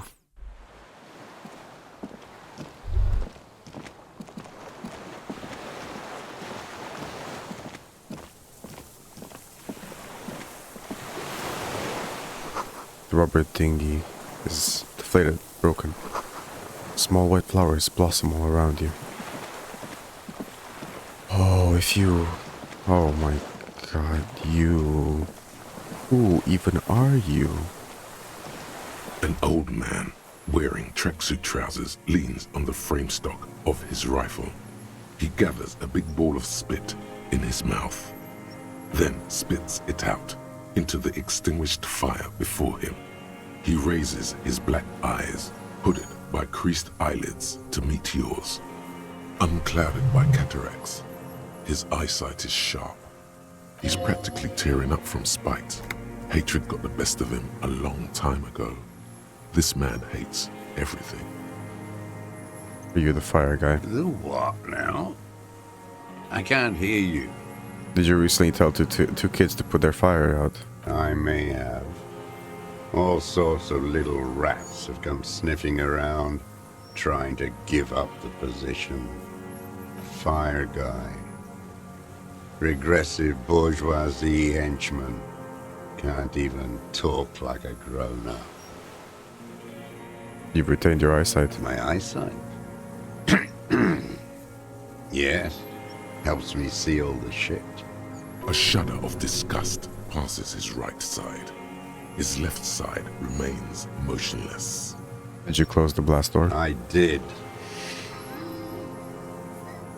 And you opened it. How? I fueled the generator, then used the console. I should have burned that console down. How'd you know I was coming? Reactionary rock and roll music. playing on the water. Told you we shouldn't play sad FM.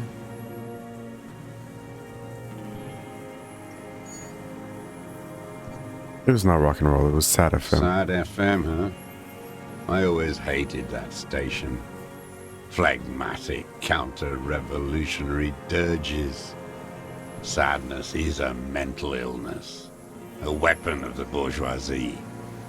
The fascists were right about rock and roll. It is degenerate, hip-gyrating, mental illness music. Nice gun you got there. It's not nice. It's a piece of shit. But it gets the job done. Is that a bell, McGrav? It's a Triangong 446. A Samurai rifle. How did you get hold of one? It was sent to us by our brothers in the Xinyao commune. Military aid. Xinyao commune. You heard me. It's good now. Like chalk wiped from the board. Sir, I need you to put down a gun so we can talk further. We're with the police.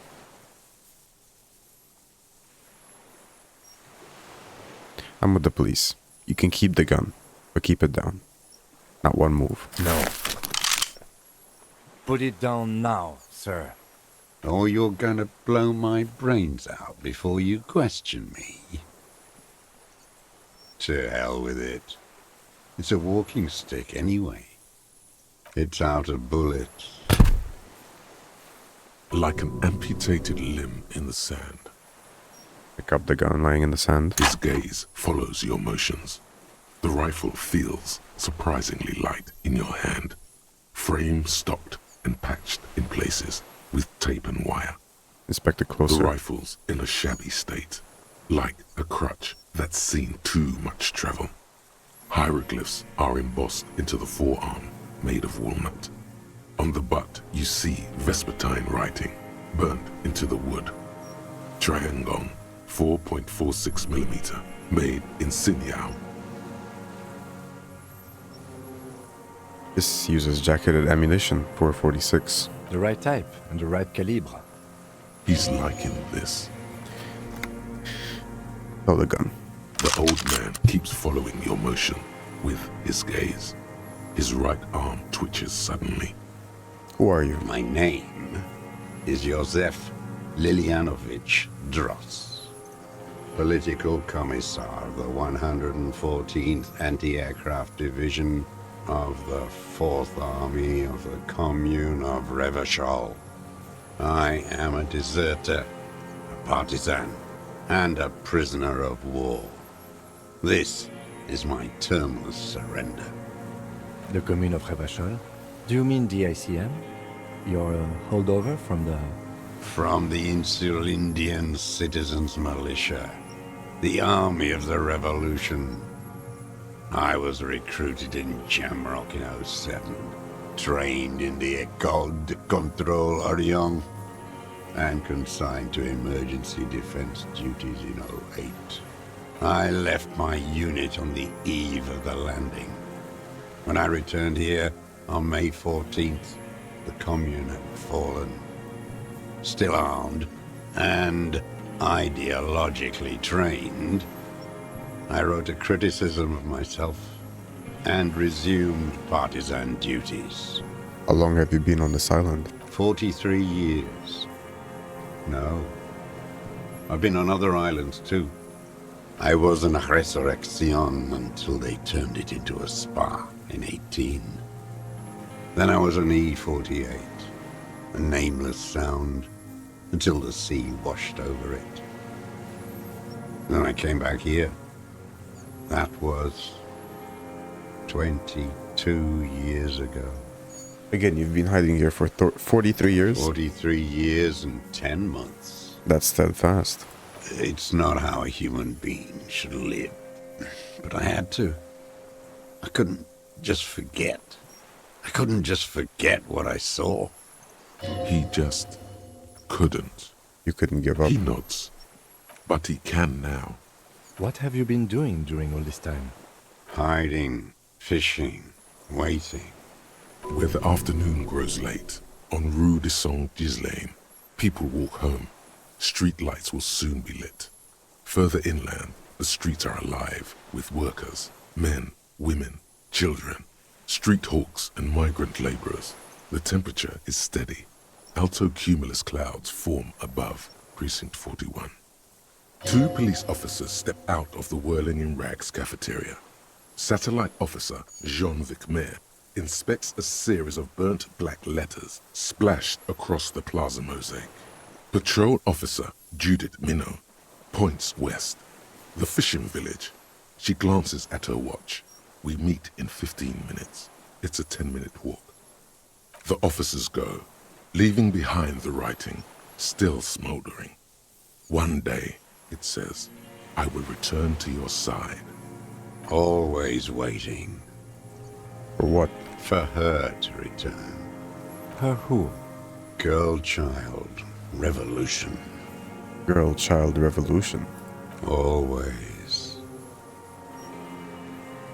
I'm afraid she's gone. The material base for an uprising has eroded. The working class has betrayed mankind and themselves. The historic opportunity for a revolution has passed. It will not come back anymore, however hard I try, whatever I do. He killed the mercenary to try and upstart a revolution. He said you deserted your unit? I was just 16 years old. 15 when I volunteered. I had a lapse of faith. And of courage, too. Lapse of faith? You could say I misunderstood the historic role of the proletariat and thought Mazovian socioeconomics were fallible. For a second, I doubted the irreducible laws of historic materialism. A second is all it took. For what? For reaction to take hold.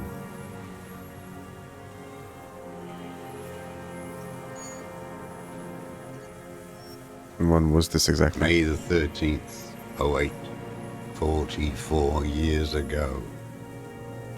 The horizon was black with coalition airships. Their petroleum rose to the sky and it looked like it formed the clouds. Storm clouds. When they started shelling, it was dark magic. Dark magic? The combined might of international capital. All at once, all the greed and terror in the world tore into Revachol. It lifted streets from the ground and turned houses into ghosts. We were in the flak tower, huddled on the floor. The artillery was 80 kilometers away in Ozon, but I knew the commune would fall. We would all be turned into ash. So I said I was going to the map room. A terrible shame, still within him. The lobes of his ears are red with it. The shame and smallness of what he became. You didn't go to the map room? No. I climbed the chain link across the water and hid inland, in the bunkers there, like the weakest of the weak. A mouse, frightened at the ordnance all night, and the sound of the rotors in the morning, whirring. What was that? Airships. I climbed out into hell. The landing was complete. The chain was submerged. I had to swim back. The fortress was half submerged too, shattered. They'd all drowned in the lower levels, or got torn to shreds above. The anti-aircraft gun had malfunctioned. So had I. I left them without ideological direction. It was real. I'd seen it. I'd seen it in reality. Some kind of great terror, worse than you've ever seen. Seen what? The mask of humanity fall from capital. It has to take it off to kill everyone, everything you love. All the hope and tenderness in the world. It has to take it off just for 1 second to do the deed.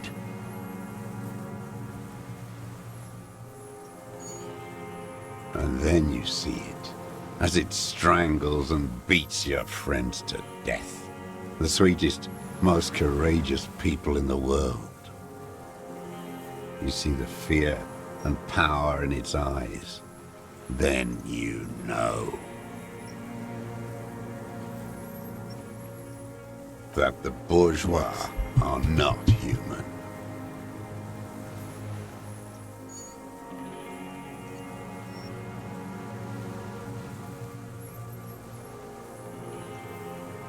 I've always suspected the same. Now is not the time, Lieutenant Yefreto. I had to. I had to fight it. I could not stop anymore. What is this place? This island? It's not an island, Dwat. It's a defensive fortification of the commune of Revachol. And I am its last surviving defender. What was it used for? The congenitally deformed King Philip II built it to restrict access to the Bay of Revachol. We captured it in '02, retrofitted the fort with an AA gun to defend against an airborne landing. Against the whole world. You mean the landing? You're taking over a show? Coalition military called it Operation Deathblow. I later found out on the radio they called it Deathblow. You're one of them. Tell me, who speaks like that? We had 50 million people on Caillou alone.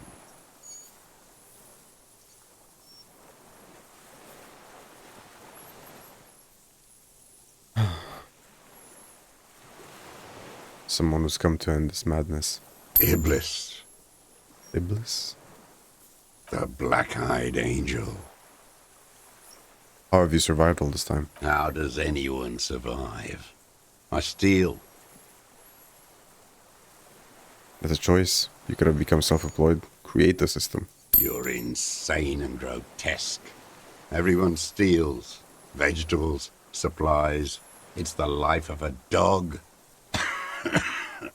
How is your health, Mr. Dross? I've been throwing up blood since winter. Red, like beetroot. Been passing it in stool, too.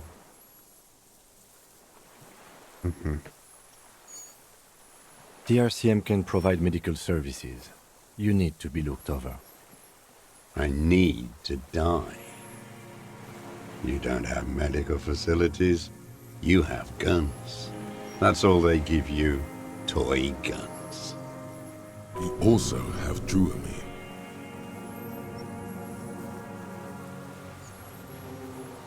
We also have Druamine, another opioid-based painkiller. You must be in pain.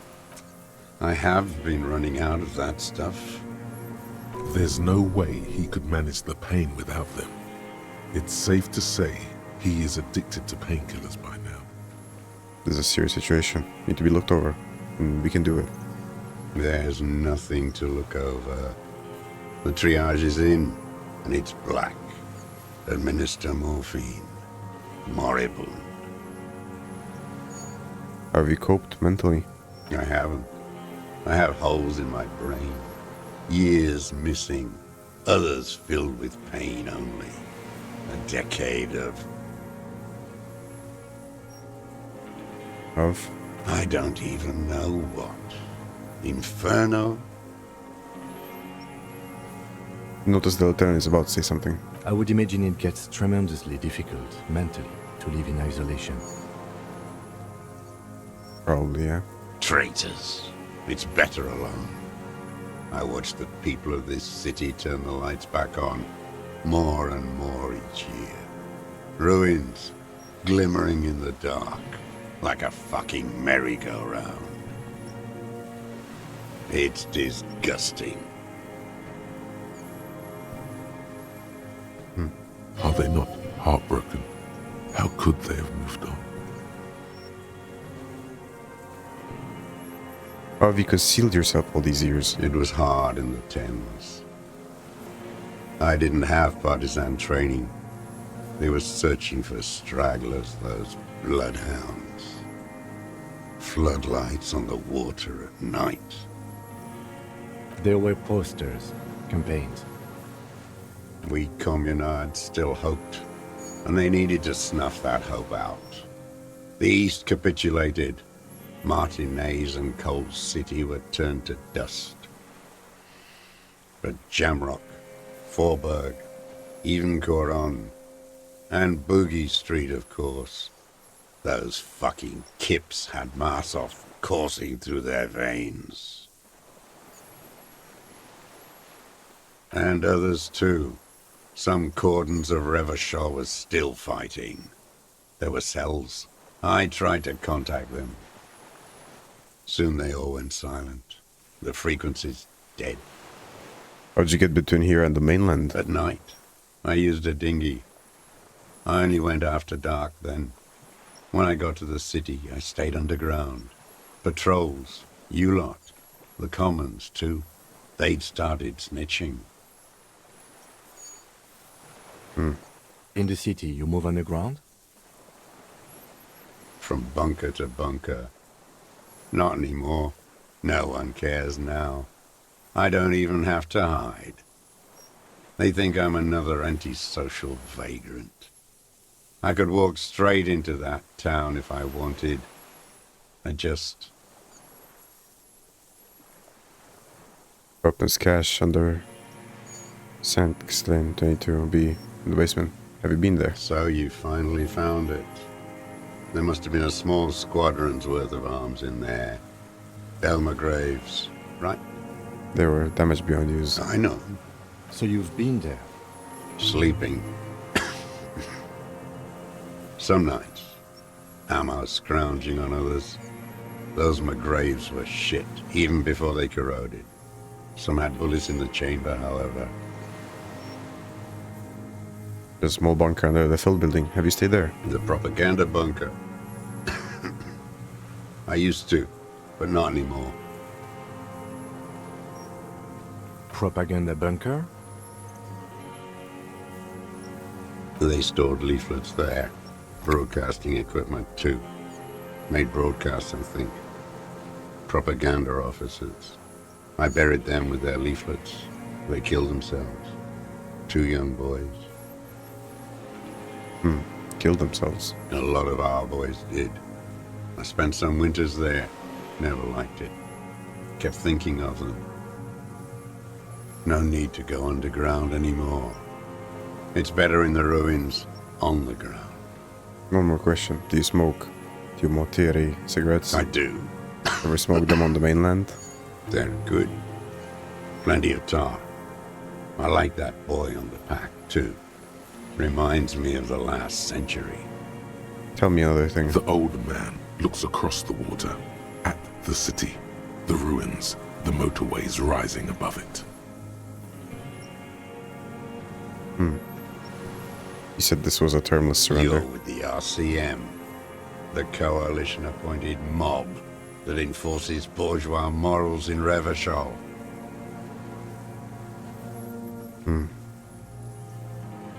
We're not coalition appointed. We just try to help people.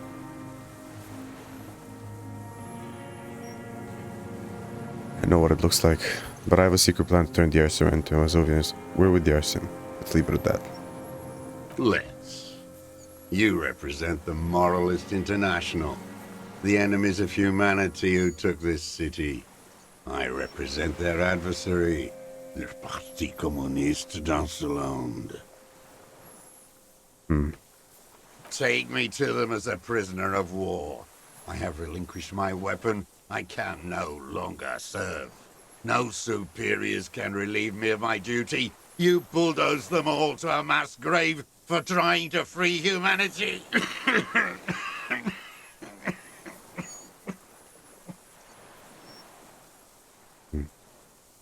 A spray of blood from his mouth on the black charcoal in the fire pit. So you're a communist soldier from the communist army. No, I am not a soldier. I am an ideological officer. I belong to the party, not the army. You said you were trained and assigned to the defense corps. Trained in historical materialism, then assigned as a political commissar by the party. These things used to mean something. Okay, what does a political commissar do? The old man does not answer. He tilts his silver head and looks at the reeds. You see a small tremor pass through his legs. His job was to assure the army answers to civilian control and follows the ideology of the commune. Okay. Scientific communism. A commissaire politique is a knight philosopher of the revolution, a future human.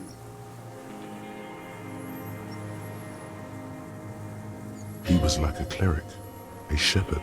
So you were like a priest? No, the opposite of that. A future human, not a human of the past. That means you're a trained communist, right? He nods slowly. Then another tremor.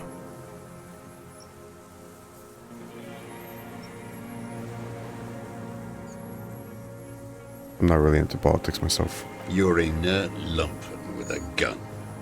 Detective, we have not come here to discuss ideology. We have come to ask questions regarding a murder investigation.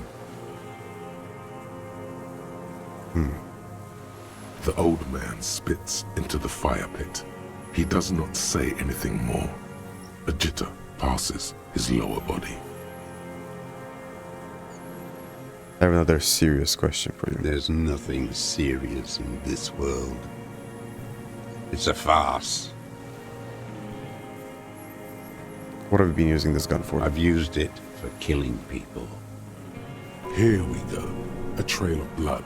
The lieutenant smells it too. Killing people? It's a gun. That's what they're for. You want a moralist euphemism? Defending your family and your property. I haven't done that. I've used it to kill people. Interesting. During or after the war?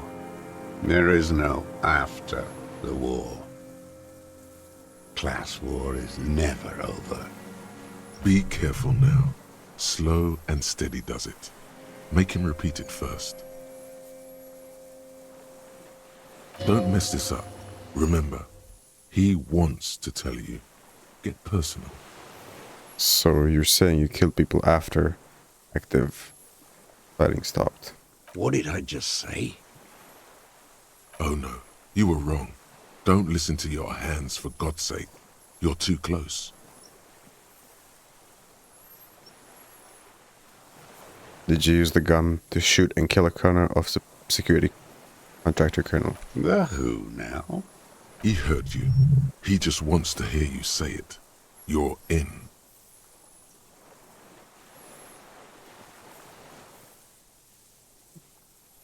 The fascist death squad who took a bullet in the mouth on the night of March 4th. Oh yes, that one. Ugly piece of work, that boy. Did you kill him? I am a son of a welder and an officer of the commune of Revachol. I do not collaborate with murderers and pederasts of the liberal regime. Okay. A drop of blood in the saliva. The scent of blood in the air. But what else? There was something you can't remember. We've done the ballistics. The shot came from the island. I saw you poking around there, looking for evidence. You're damn diligent when it comes to dead fascies. Did you like the view? Yeah, I did. You had direct visibility. They are embrasures in the concrete, specifically meant for a top follower to use. And you had a long-range rifle in your possession. You have been here a long time, Mr. Dross. Too long. You need medical aid. I'm ready to die. I've done my part. The best uninterrupted line of sight in that window in all of Martinaise. Because it's a sniper's nest, you stupid fuck. Radio Gosh is right. You have worms in your brain. Almost. He almost burst out there. Keep piling arguments. Anything. Any cooperation? We got this. Not a lot of guns around that use military-grade ammunition, are there? It's a real gun. Not like your little musketeer pistol. I've seen you prance around with that. Jumping hoops for the liberals. Mm-hmm. You look like imbeciles. Why don't you ask them to give you real weapons, eh? Going against automatic rifles with a flame bomb. Of course you got all those boys killed. Damn, he saw you. He's watched it happen. So he saw you. Okay.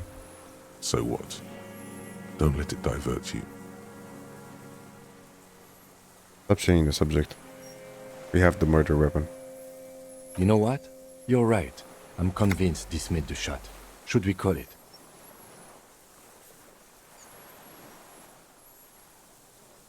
You think we have the murder weapon? 4.46 jacketed ammunition, modified for range.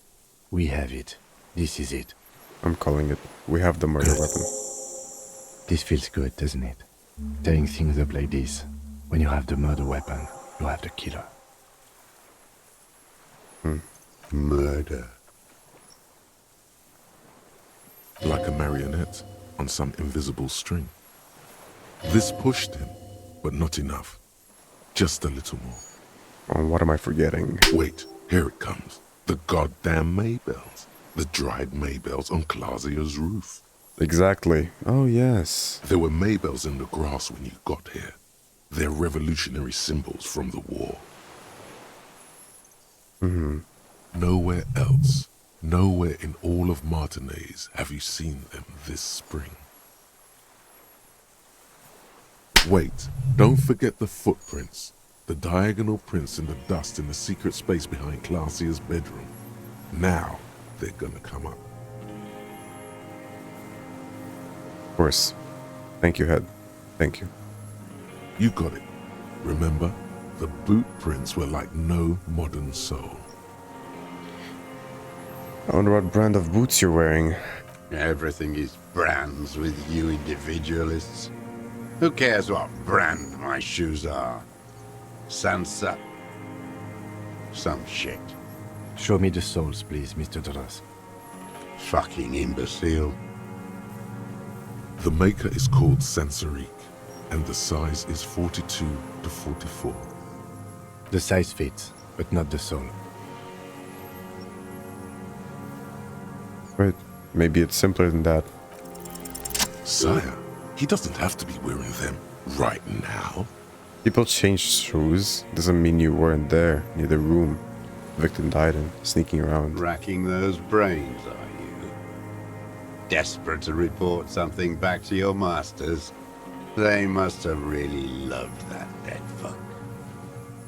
The lieutenant gives you a quick sideways glance and nods to acknowledge. The prints were his. You can see it in those eyes. He can't keep them from flickering, looking for something. The old man stares at his own prints in the ash around the fire. Silent suddenly, some strange process within him. A gush of wind. Seagulls in the distance. You've almost got him. Just the last little push. There were Maybells behind the victim's window. Damn Maybells. The whole island is turning white with them.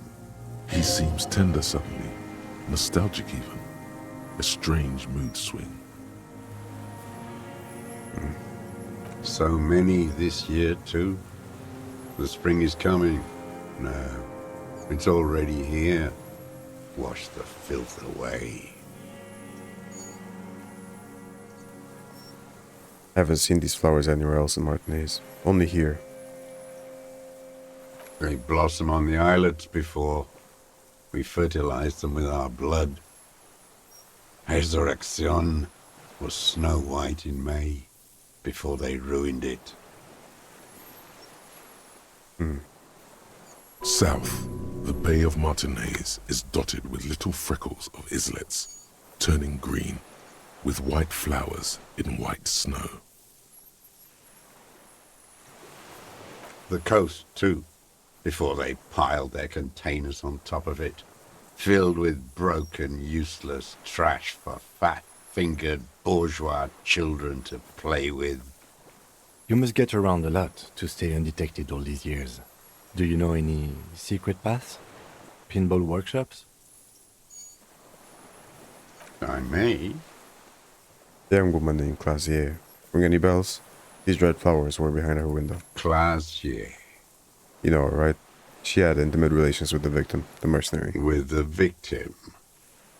You know who he was. A coalition-trained murderer. Armored and armed. He wasn't human. The blunt end of a hammer. Dripping with blood.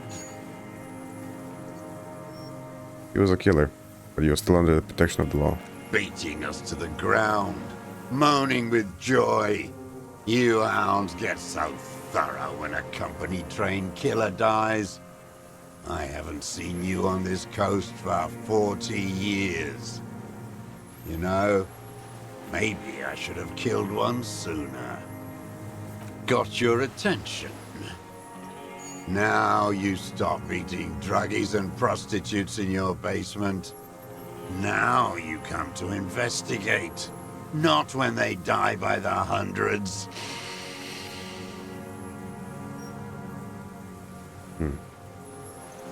So you killed him? Oh, the inhumanity. One paramilitary less in Revachol.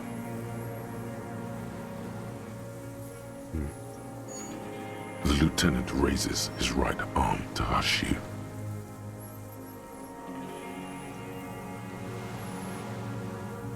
Hush. He does not need to be pushed anymore. The ball is rolling. Hold your breath. I had them in my sights. Both of them. Him and the whore. I was breathing with them. In phase. And I pulled the trigger and flew on the air until I landed in his mouth.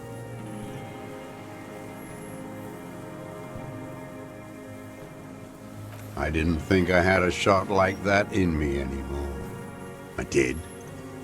I saw him kneel there with his mouth full of death, and that stupid look on his face.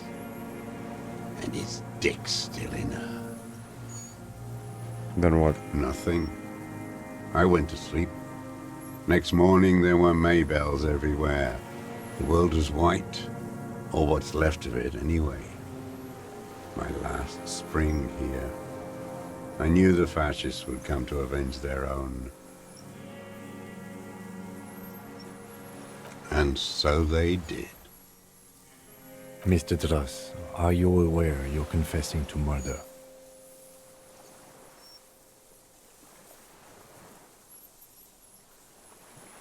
Yes.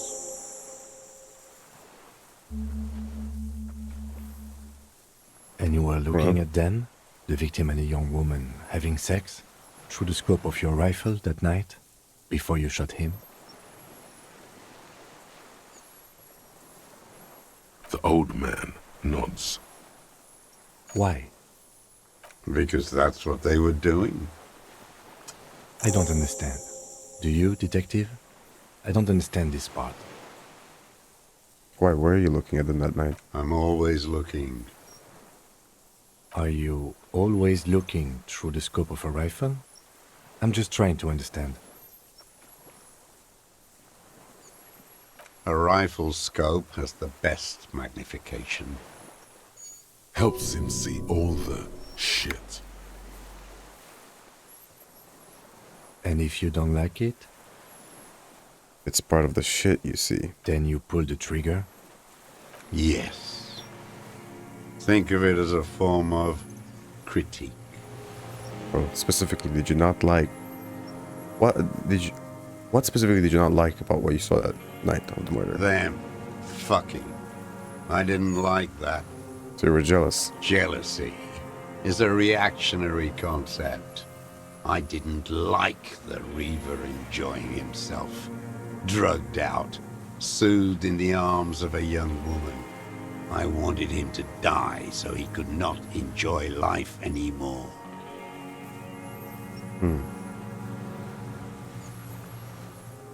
And I wanted to see his head explode. That too. She should know better than to hold a child murderer between her thighs. I knew he'd be there for one more second, writhing.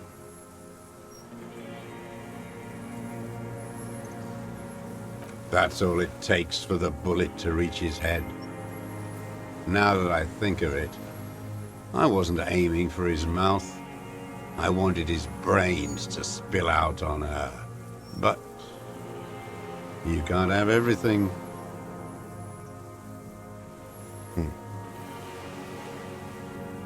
This man has seen past her, like you did. And now he longs to see her covered in blood. To punish her.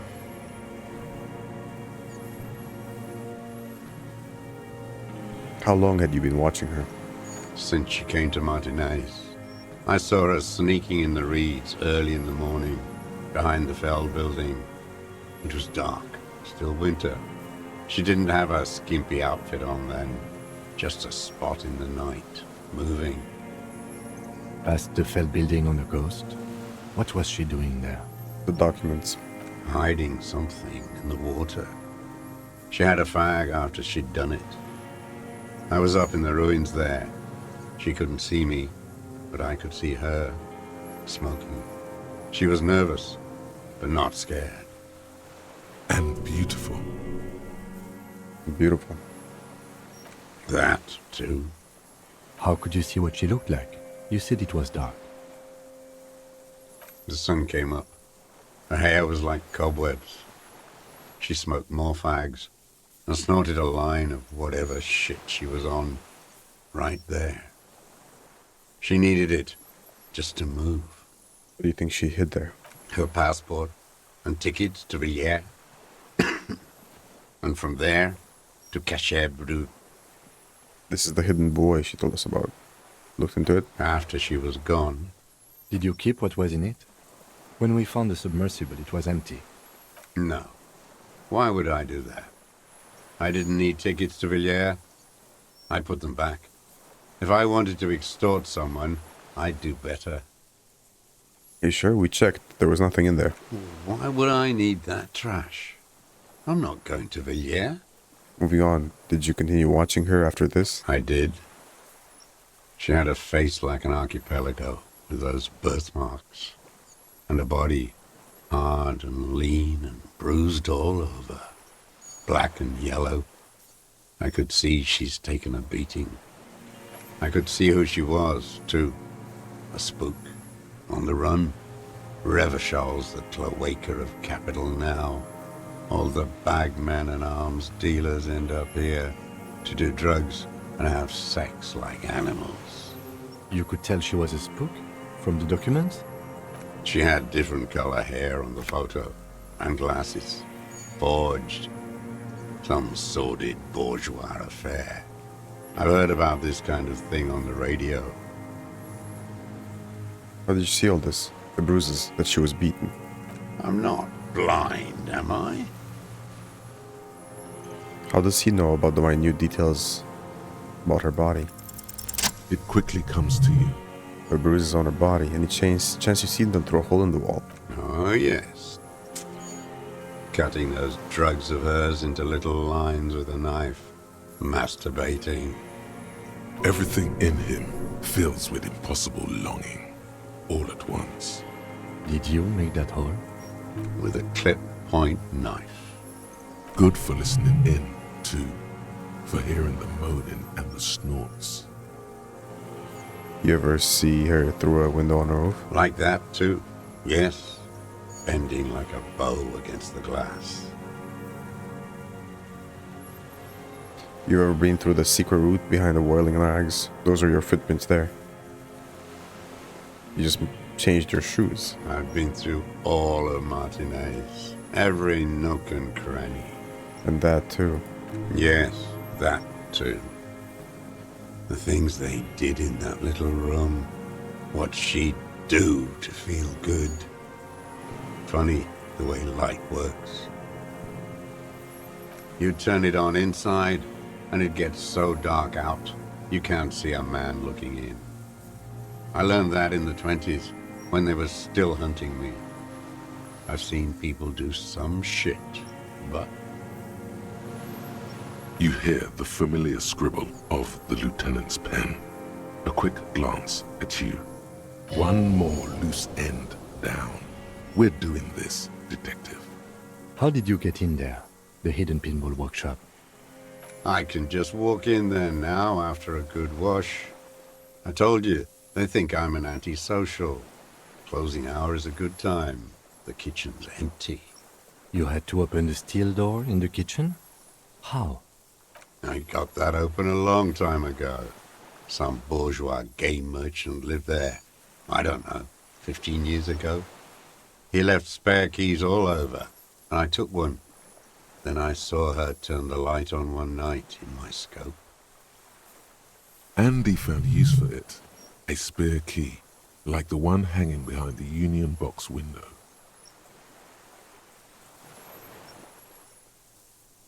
You wanted to punish her, so you killed him. She practically breastfed that man. You wouldn't believe the things she let him do to her. You stare at them too. In your mind, her innocence day still turns to leaf. Airport bag in hand, silks flowing in her wake. The dream. See you tomorrow, Harry. Her voice rings in the evening air. Burning. You saw through her. So did I. You're delusional. There's nothing to see in the soul of the bourgeois woman. It's the same as the surface. Sick hedonism and desperation.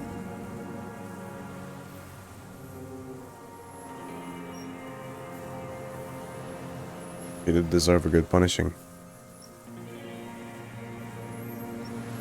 Made a little love nest up there. Sweaty linen and bottles they would use for God knows what. I saw other men there too, but I can't be sure. Even a woman once. A red-haired woman? Ruby. That kind of thing is fine by the party. So is fine by me. But it goes to show you. You had feelings for that woman. There's nothing to hold on to. Only this. It's not enough. The coals of his eyes glisten suddenly, like stones dripping with water. Is he crying? Man needs to feel something else. In this fight, it helps if you have your eye on something there. It's weakness, I know. There have been others? Yes, over the years. It's not unproletarian to feel something. What? Was that why you left the dried flowers behind her window? No. Why then? I don't really know. I was there one night and she was crying, like a child, in the corner of our room on the floor, like she does sometimes. When was this? The day after I killed him. And you brought her Mabel's? Yes. I don't know why I do the things I do anymore. It's as if something put the thought there, to leave the flowers. Something put the thought in you. A compulsion. What do you mean, put? A brief flash of terror. I just got this feeling from what you said. Do you agree? Maybe. I told you. I have holes in my brain now. I wouldn't just sit here waiting for you. A sudden pang of rage. If you came 10 years ago, I would have killed you. In the silence, the lieutenant draws a line in his notes, then nods at you once more. One more down. So in conclusion, it wasn't about him, it was about her. Her. The lieutenant nods at you in acknowledgement. That's it. Motive. We have it. Where is she, that Clasier? I haven't seen her there for days. She got away, but she let us here first. She figured out that someone was watching her from the seafort. Gone. I knew it. She kept staring into the scope this last week, at the island, like she knew. She'd look, at night, crying or smoking on the roof, staring right into me. It doesn't matter. Midtown, across the Bay of Revachol, the oceanic wind washes 40-story towers. Above them, Lucerne Central Aerodrome, a cocoon suspended in the sky by a web of suspension wiring, encircled by hybrid aircraft. Look north. On the platform, a young woman is withdrawing from amphetamines, barbiturates, and alcohol. Yet still, she smiles among the crowd, among the great ghosts of the city she's leaving, for another, far south. Smaller, distant, hidden, not like the great chandelier she sees sparkle in the night below her. Streetlights, towers, tenements, and water, and across it, a dark strip of ruins, barely visible if she didn't squint her eyes. There, on a dilapidated jetty, in a nameless village, 2 police officers and 1 special consultant look across a narrow strip of sea. The ruins of a seafort stick out of the water, built by Philippe II, reappropriated by the Commune, then lost in the landing. He's there, doing what exactly, I don't know. Satellite Officer Vic Mayer points at the ruins. Behind that anti-aircraft something. That's why we can't see him. Special Consultant Heidelstam is optimistic. We'll see the boat when he comes. Let's go get a coffee until then. I know this interesting little place. Where? As the men go, Patrol Officer Minnow looks back over her shoulder at the crumbling fortification like a rotten tooth rising out of the water. Good luck, Harry, she thinks. You need something good for this. We could get more. We've got him talking. You could get more out of him. He likes talking. Enough. Take him in. Bend his arms behind his back and end this. You look at anything else you haven't liked? A tragic comedy. Druggies, prostitutes, and rentiers. More specifically? Specifically, the whole city is a charnel house. Stripped clean and draped in neon. But Martinez is the worst. How come? Because of the racists. Everyone is a racist in Martinez. It's their favorite thing to do in the whole world. Listening to race-themed radio shows. In the ruins, in their lorries. Pumped full of steroids and Radio Revachol 92. Race this, race that. It's all sanctioned by that Social Democratic Union and the farce of a Social Democrat who runs it. Mr. Clare. Yes, the fly larva in his container. He let some nihilistic advertising yuppies erect a statue of Philippe III, a syphilitic murderer, on the town square, to spit on the working class. Anything more? Not since the serfs of ancient Pericarnassus has history produced a more inert social class than the Martinez proletariat. The rest of Revachol at least pretends to rebuild. These people still live in ruins. In tents, like animals. Like those boom-boom morons on the ice.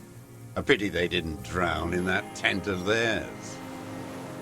That's all? The worst of them is the blood-drenched Sucrion on her yacht, licking her lips. The old whore's gone now. Her gun-toting porcelain men are dead. So, actually, no. The worst is that old cock parading around in his uniform, throwing balls all day. It's not enough that the racists and liberals are dancing on our graves. The old loyalist ghouls still parade the ruins too. Every morning he's there, while the parasites he fought to protect are off in Ozon, or Koyamoran, or some other island they built their palaces on, feeding on drugs and having sex with their own children. Say nothing. That's all the rich really want. Sex with their own children. Throughout history, even the royal bloodline of the suzerain, it's all just an excuse for them to have sordid sex. At least that old cunt Frisell is now dead. No, I have some questions about this. We did good when we pushed him under the horse car. Until, in the 30s, those disco whores. The disco whores are too much. Hatred shuts down his brain's language center, leaving only a nonsensical sputter. Disco whores? Whores. You mentioned the Union is social democratic and Mr. Clare a farce of a social democrat. Another hideous disappointment. Unions are the real enemy. The true enemy of the proletariat. Placating the masses. It was a disappointment, Everard Clare. That deformed toad? I wouldn't expect him to wipe his own ass. I mean, the brains of the operation. The smart one. Doesn't Everard run the That Union? mobster toad couldn't run a shithouse. He has no political education. His twin, Edgar Clare, that one's been to one of those East Revachol universities. He talks a big game about uprising and alienation and so on. You've talked to Edgar. First against the wall with him. The Clares wouldn't miss a man hidden in their own backyard. Not all this time. Nothing happens in Martinez without them knowing. Have you approached them? I haven't approached anyone. I hid. It was Edgar who came to me. How did he know you were here? He didn't just stumble in like an oaf. He figured it out. Some kids told him about a monster on the island. I told you, he has brains. Stepped right off the boat and walked down where you came. I even kept the door open for him. Thought he was a man of the left, wouldn't rat me out. I was right about one of those things. When was this? 20 years ago. Neither of them could walk now, could they? They were less fat then. What'd you talk about? Edgar did the talking. Paid his respects like I were a fossil in a uniform. Offered platitudes about the struggle. Flaunted his pink degree. Even quoted Mazov. Never trust a social democrat who quotes Mazov. Oh, and charity too. They love their charity. Offered me blankets and social housing. I still have the gas cooker he brought. And he let you be here? Let me be here? The ZOC is an unlawful successor of the Commune of Revachol. We took this fortification from the Loyalists. Even the Clares understand this. Mr. Dross, did you kill the Crnell mercenary for the Clares to incite a riot? You know why I killed that fucker, Dwat. As to Edgar, I'm not doing anything for that swine again. Again? What have you done for Edgar before? Tried teaching him some Mazovian socioeconomics. They didn't stick. We parted ways. By the cock parading in his colorful uniform, you mean René? Every fucking morning for 34 years. Throwing that ball. One ball against the other. I've always loathed that game. That is not a working class game. I don't care what they say on Radio June. Royalist ghouls played like it was life itself. Click, clack across the water each day. And that uniform, like a parrot plumage. I won't even mention that he's a traitor to his race. A petanque maniac race traitor. I remember him. I remember him from La Noce. Not him personally, his make and model. There were tens of thousands of them. I thought we took them all out before the Liberals came to their rescue. We missed one. That one. There doesn't seem to be a single person under the pine today.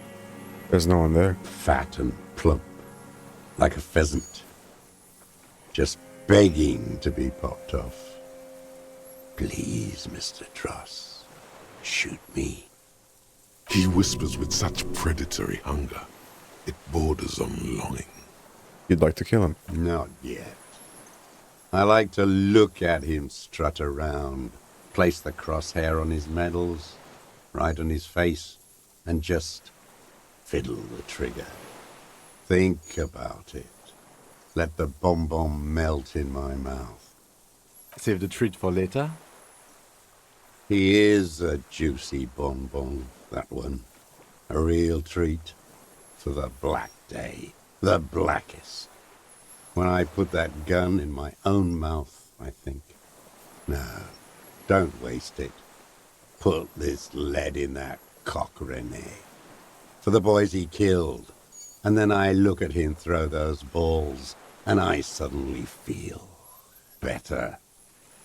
I even hid one bullet, so I'd always have one for him. Haven't seen him there lately. Must be down with arthritis. Old cunt. Momentarily, he's worried for him. He reminds him of himself. The same hatred. The same. You try to think of another thing, but no. It's just the hatred. They are veterans of the same war. Somewhere west in Coal City, his enemy is lying in a dark room on a metal slider, not breathing, like he will too, soon. Half of the war between these men is over. With an agitated gait, Satellite Officer Jean-Héron Vichmer paces the jetty, 22 kilometers east in Martinaise. What could he possibly be doing there for so long, he says.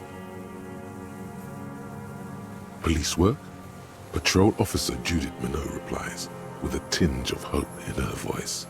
A tinge of warmth, too, against the cold air rising from the water. What was the deal between him and Edgar? Oh no, the connection doesn't come to you on such a pivotal moment. Dumbo, do something. You can't zone out now. This isn't Doodaloo dance time. Slap yourself in the head again. Jumpstart it.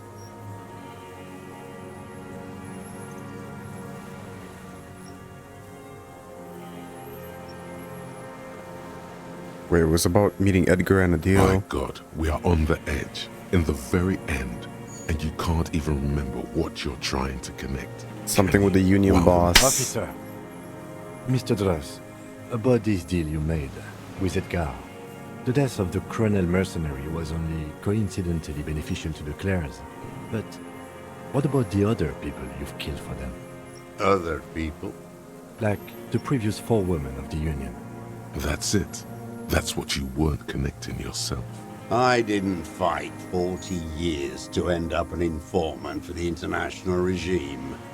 What happened, happened. Still dumb, your eyes are transfixed on his digit. It's yellow with nicotine. You are the law. He must divulge the information. Kim, we're not solving this part. What do we do? Look who's up. from the drunken stupor. This one's worse for wear than me. Emotionally frayed. Life is hard for us human beings in deregulation hell, isn't it? We will have plenty of time to talk about this later, Mr. Dross. When you're in pre-detention. It can take years in pre-detention. Go ahead. I've been in solitary confinement my whole life. Ease off it. This was not an unmitigated disaster. The lieutenant mitigated it. Just proceed. Calmly. We already talked about this now. It's all gone. It's just his body language. For a 60-year-old man with stomach trouble, who spent his entire life alone on an uninhabited island, he seems surprisingly fit. That's it? He's clearly a drug user of the painkiller sort, prone to erratic hand gestures, and malnourished. But that's it. The moment passes, and you say, Josef Lilianovich Dross, you're under arrest for the murder of Colonel here in Martinez. What? But you said I would be taken to the... The wind picks up. The silence on the water is broken all around you. Little shivers of waves appear. The lieutenant continues, like an incantation. Your wayfarer rights have been suspended. Information provided to the officers on the scene will be used against you by the prosecution. You will be given legal counsel within 1 week and must face court in 44 days. Do you understand? Do you understand? But... Do you understand, sir? No, I don't want to. I have to stay here. He's sweating. Beads are forming on his forehead. Pupils are dilated too. Eyes getting blacker and blacker. Your confirmation is not required, sir. Now on to the boat. Wait. You thought you heard something, but it's just the reeds. Maybe we could all fit in there.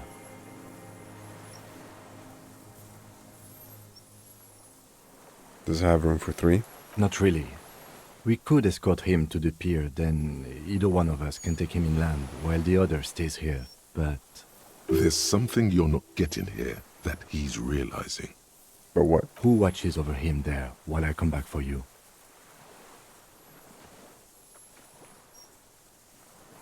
We could all fit in the little boat. Actually, no. Maybe I could just ask him, the night picker to watch him? This is no harmless old man. This fucking world. This world. What is this? No, listen. Listen now.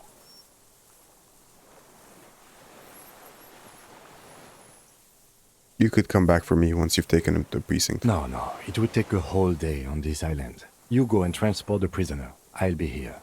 I can escort him to the pier with you. No need to be polite. I'll do it. This world. What are you talking about? Is this... us? Your skin is crawling suddenly.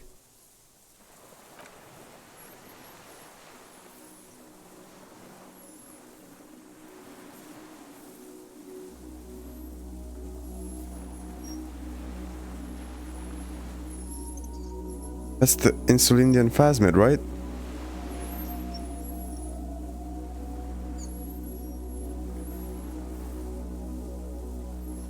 A delicate tangle of arms and legs unfolds from the reeds, limb by limb, to then just stand there, moving its scythe-like arms in ghostly silence. What is that? What are you talking about? The giant stick insect. There's nothing there. The stick insect is over 3 meters tall. It looks straight at you, with its tiny pinprick eyes and its grotesquely small head. You feel your legs shaking under you, and your gun hand rise instinctively. See it, there it is. Tell me what you see, damn it. I can't make out one small thing in the reeds. Kim, can you see it? I can see it. 4 simple words, thank God. If you can see, then you're not insane. It's really there, spinning slowly, in absolute silence, its limbs long and slender. Be very, very careful.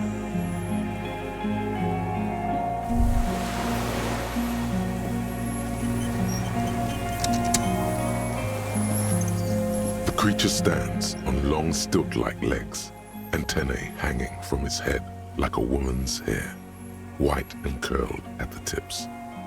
It is no more than 5 steps away from you. Reed-like tufts stick out of its joints. As the insect moves its forearms, it produces a faint hiss, like a reel-to-reel machine spinning after the tape breaks. Approach carefully.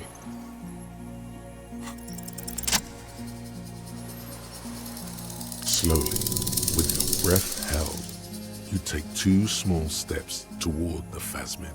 The creature lets out a series of ultrasonic clicks that swarm around your head like swallows. Like laughter, a sort of happiness. Hissing and clicking, it extends its mandible-like antennae to greet you. You're right below it now, looking up at the colossal chitin of its white limbs. The head of the creature is crowned by reeds, and its eyes are like small droplets of water. Kim, take the picture. There is no change in the insect's motion while it's being aimed by the camera. It remains fixated on you. In 3. If it moves, you jump back. I'll shoot. Here we go. 3, 2, 1. The shrill flash of the camera cuts the air like the blade of a sword. The phasmid freezes in its bright light. Head turned toward the lieutenant, hypnotized by the flash. It stands frozen before you. I got it. For all time. Slowly reach out and touch the creature's whisker. The antennae hang from a great height. With your hand shaking, you barely touch the tip of the left whisker. On contact, the chitin curls into a spiral, like the tip of a poison ivy. Its touch on your fingertip feels cold, ticklish. The sensation is electrifying, resounding through your body. It is surprisingly delicate, the curly end of the whisker, like a young vine. It's even a bit wet. Be careful, detective. It's moving. Look at your finger. You were right. It glistens with some kind of moisture. The creature in front of you stays frozen. Carefully pet its side like forearm. The limb before you is incredibly light, like eggshell. It's much lighter than a reed. You feel a soft push could tip the creature over. Its hollow exoskeleton collapsing. Run your hand over this, up the slender limb higher. A small shudder passes the creature's arm. High above you, its black pearl eyes still glisten, mesmerized by the light passing its nervous system. Lick your finger. It tastes like sugar, very faint. The anthropod towers above you, tufts of reeds pointing from limb and head alike. Odorless, mostly comprised of water. We got it. Another shudder pulses through the creature's limbs. It jolts back to life, like a record continuing where it left off, in a swaying, praying motion. Even the small black pearls of its eyes do not stray from you. Raise your hand slowly. The insect stops its stridulation, seeming to observe you. Below its crown of reeds, little pinprick eyes detect motion, glittering. The world stands still around you. Suddenly, there is silence. No, stop. Be afraid.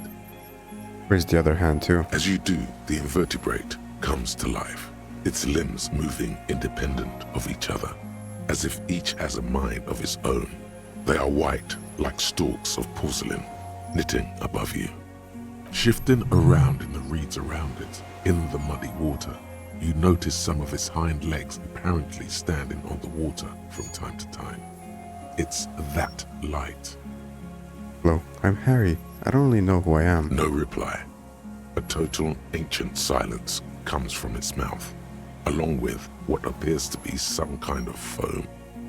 The stridulations of its limbs continue all around you. Stand on your tiptoes and look more You closely. were right. Little bubbles form on the mouth parts of the creature, on its segmented lower lip. It looks to be foaming, slowly. The foam is white, then yellowish. The faintest smell, like you've never felt before, like burnt roses. Kim, it's foaming. Careful. It may be poisonous. The foam slowly turns a darker shade, like burnt caramel, as the insect moves its mouth parts, masticating. The little bubbles begin to burst, one by one, letting out that same smell, like summer burning. Tell me, what are you doing? I exist. I exist too. Tell me what it's like for you.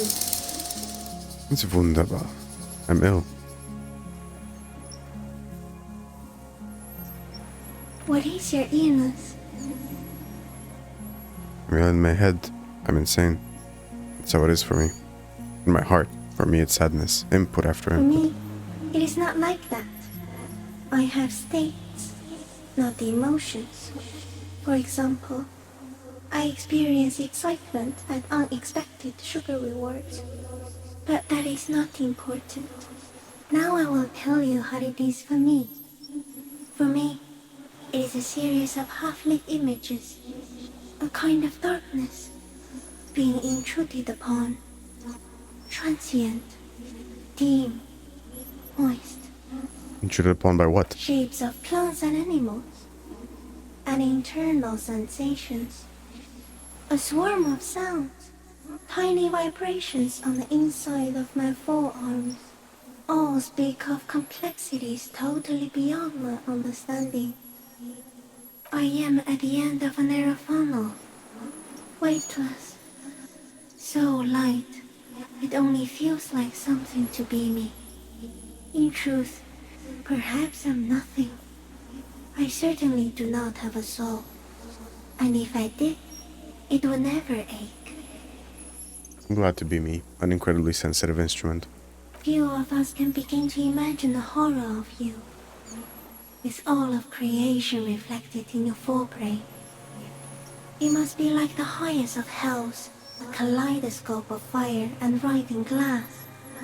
Eternal damnation, even when you're sleeping, and when you wake, you carry it around on your neck, with eyes open that cannot help but swallow more behind the mirror. I feel great, mute empathy for you.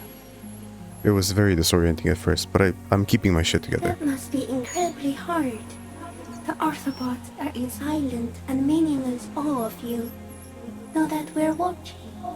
When you're tired, when the vision spins out of control, the insects will be looking on, rooting for you.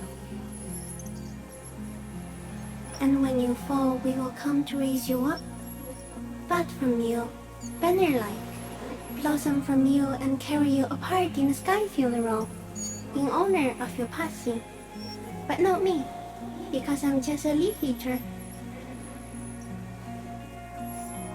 In honor of your will, Lieutenant Euphrator, that you kept from falling apart in the face of sheer terror, day after day, second by second.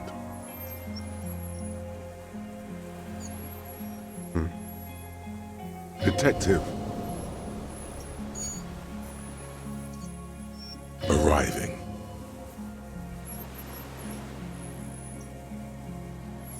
On the scene. Yeah. I'm a detective. So am I. I was born to detect sucrose rewards and semiochemicals. What were you born to detect? The killer. I was born to detect you. Yes. No one detected me for such a long, long time. For thousands of years. I dithered, out of sight. Trapped myself in greenery. This is my masterpiece.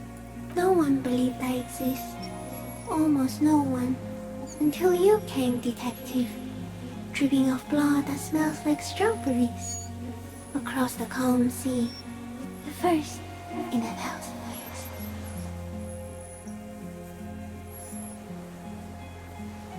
Where does this come from, all of this around us? What exactly are you?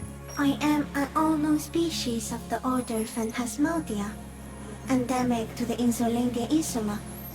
For the last 350 years, I have hidden in plain sight, masquerading as the reeds, molting, cloning myself, unfolding at night to play with trash bins and boys. It may have unknown, dangerous biochemical characteristics that help it maintain its camouflage.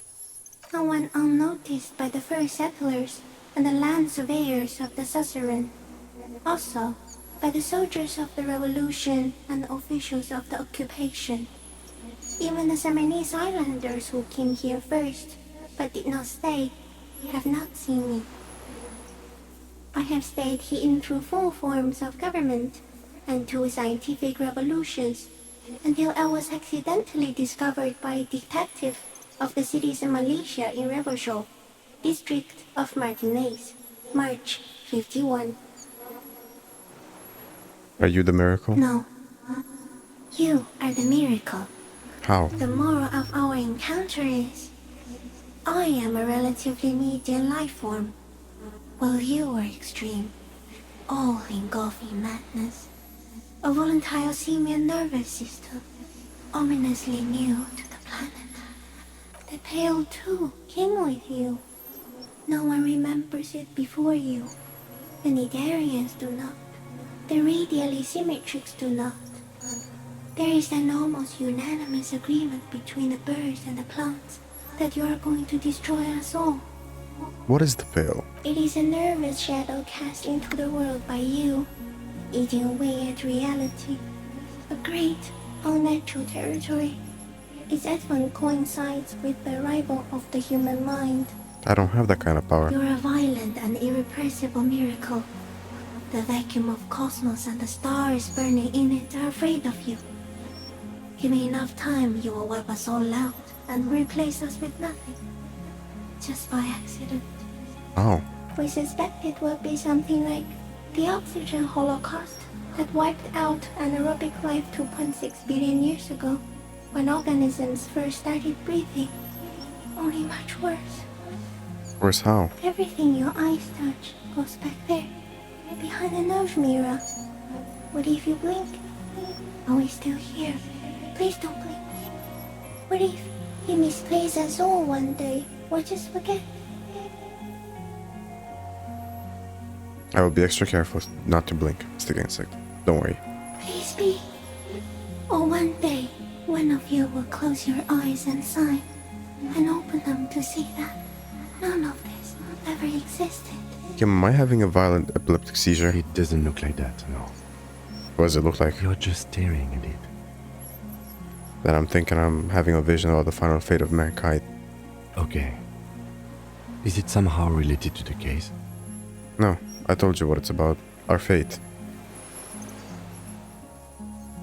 I think you should back away from the unstudied species now. I have to say goodbye now. I have no more thoughts. That was it. No, there is one more. Of all the creatures I've met, you are the most beautiful. You're the kindest. Thank you. I also have one more thing to say to you before you go. That woman, turn from the ruin. Turn and go forward. For freedom.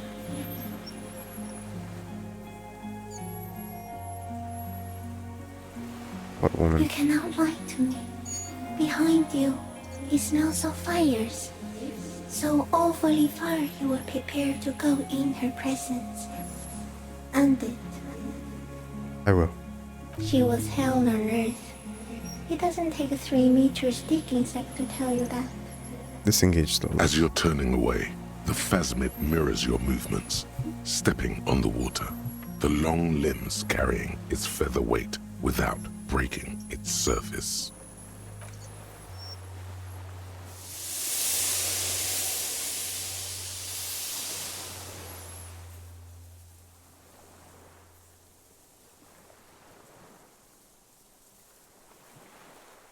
And just like that, it's gone, skating away across the sea's calm mirror like a skipping stone, leaving nothing but circles on the water.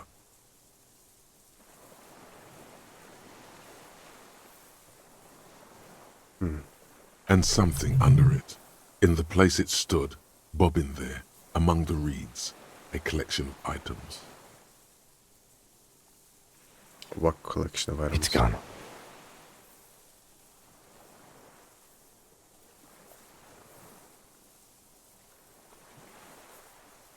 You can walk on water. Apparently, yes. Like a water strider. Only, I've never seen anything like that in my life. What's that in the reeds? Looks like a nest of some sort. We should have a look. What now? What now?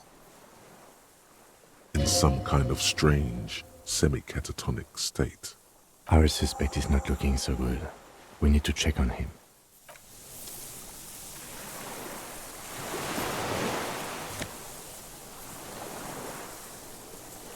A rifle scope and a helmet, along with Classier's passport.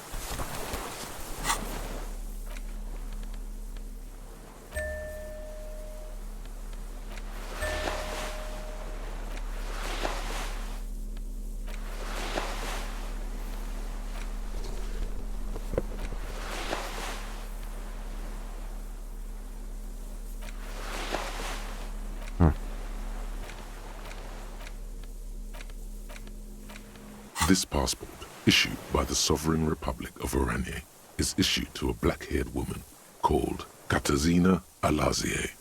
Classier's hidden documents from the MT boy. At the photo. It's Klasia, with short black hair and glasses. She looks boyish, younger somehow. An old photo, before life came and did what it does. What was it doing in the Phasmid's Maybe nest? our man, Mr. Dross, took it from Classier's, or whatever her name was. Hiding place, or... I think the Phasmid took it.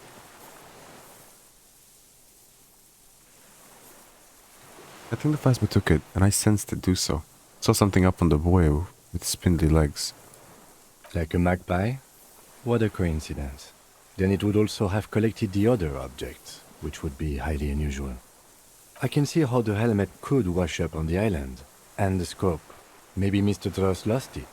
But to seek this out would be very unusual behavior for an arthropod. Would it?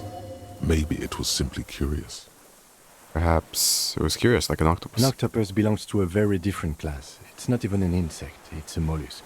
But yes, I see your point. It says Katarzyna Alazie. She said it would be for Anouk Meyer-Smith. Anouk Meyer-Smith. I told you she kept lying to you. She's probably lying to someone else right now, in another city. Katarzyna was supposed to be a real name. She lied to us. Yes, somehow she managed to lie to us one more time. In a way, she's still lying to us right now. What's her real name then? I don't know, but it's not Katarzyna Alazie or Classier or Anouk Meyer-Smith. We didn't even scratch the surface with her, detective. Perhaps it's better that we didn't arrest her. Who knows what hell she'd be raising in my district by now. Put the passport away. You're dying, aren't you? What is it? What do you want from me? I can't go. Sir, how could you not see the Phasmid? See. Mr. Dross? The man does not respond. He keeps staring, black eyes glazed over and bulging from their sockets, his gap-toothed mouth shaking, with fear and longing, like an addict of some terrible substance. Touch his shoulder gently. The plastic cape feels coarse. A light shiver passes the man. Other than that, no reaction. He feels small and frail. He's going into some kind of psychomotor immobility. The good news is, this solves our transportation problem, doesn't it, Mr. Dross? The trembling mouth appears to sigh. Between this and the broken tire he's used for a boat, I think it's safe to leave him here, while we go and get help. It will need to be medical first, I'm afraid. Found some things in the Phasmid's nest, Mr. He Dross. stares into the reeds. Your words don't stir anything in him. Perhaps you should. Show him the ceramic helmet. Nothing. Just dull staring. Not even rage left, wherever he is. The last embers have gone out. The war is over. If Kuno kicked it into the sea, as he said he did, the ebb would put it back here. This makes sense. Mr. Dross could have picked it up. Or the Phasmid even. If it did, this is incredible. Show him the Orani's password. No reaction. His breathing is slow, and he appears very old all of a sudden. Around 80. Did you take this passport and other papers from a boy on the coast? The spirit. He hears us. The spirit? No reply. He's gone again. Try something else? We got him back for a moment. The attached scope. I lost. You lost it, Mr. He Jones? turns his eyes to the reeds again, as he's done so many times. Beige and white stripes. He lost the scope. Then it somehow made its way over there. With the help of a magpie Phasmid. This sight is a T9, Mr. Dross. Was it attached to the rifle when you made the shot? Silence. Not even a sigh. You've gotten all you will out of this poor being. I'm going to let you rest, Mr. Joss. The plastic cape flaps around his face in a gust of wind. His back is slouched and his mouth open. The blacks of his eyes are receding. His pupils are returning to normal. Hang tight. We should think about getting back to the mainland. To get help. He'll be safe here. If we don't take too long. Let's go do that. This has been a very, and I mean very long episode.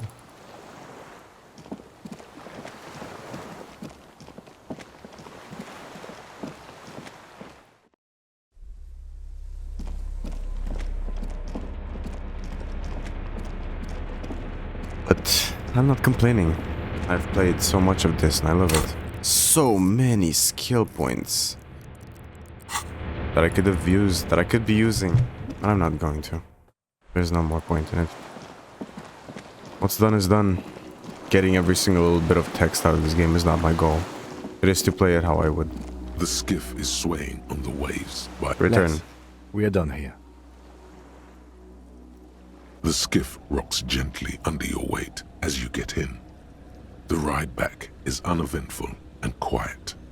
But for the sound of conversation on the water, there is someone inland waiting for you. 2 men and a woman stand on the concrete square of a nameless village, looking at a small yellow boat as it draws closer. The sea is calm.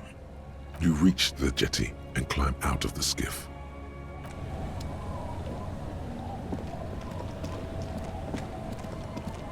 Hello. Oh. Look what the tide brought him.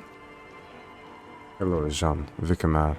Harry, you're bleeding all over the place. You're half dead. Who are you people? Hello, I'm Trent Heilerstraat. I believe we've met on several occasions. Oh, yes. I'm your goddamn partner, Jean Vicamar, and this is your special task force. Or what's left of it. Huh. Our? Special Consultant Trent Heilerstam, Patrol Officer Judith Minot. Hi. We've come to scrape what's left of you off the pavement. Lieutenant Kim Kisuragi, Prison 57. We've just come from the island, where our investigation led us. We might need your help with something later. As if he recalled that he's in fact a decorated police lieutenant and not a naughty boy. But this is clearly a departmental matter, so I'm going to leave you to discuss it among yourselves. Thank you, Lieutenant. It's good to meet you, Lieutenant Kitsuhagi. No one else seems to be bothered by the bleeding. Bothered by it? Harry, you look like you need a fucking organ transplant. Oh, fuck it. Let's not get into that. Forget about this. There's a giant... We're not forgetting about anything. Look at you. What about it? Ari, we want to help you. Trent, I believe this is where you come in? I don't quite know what I'm doing here. I was asked to participate as an expert. I think I need to manage your expectations a little. I'm at best an enthusiast in cognitive science. My background is in something else entirely. I engage in neurology on a merely theoretical level. In fact, I should probably get going. No, Trant, it's too late. You're part of this shit now. What have you got to say for yourself, shit kid? What does he have to say for himself? He left you to catch the bullets. How'd you know I was here? The cafeteria manager you fucked over told us where you went. I understand, okay. Guard told you. And the people on... You're a legend among the drunks, Harry. A legendary local drunk. Okay. People on the street helped us too, yeah. With your whereabouts.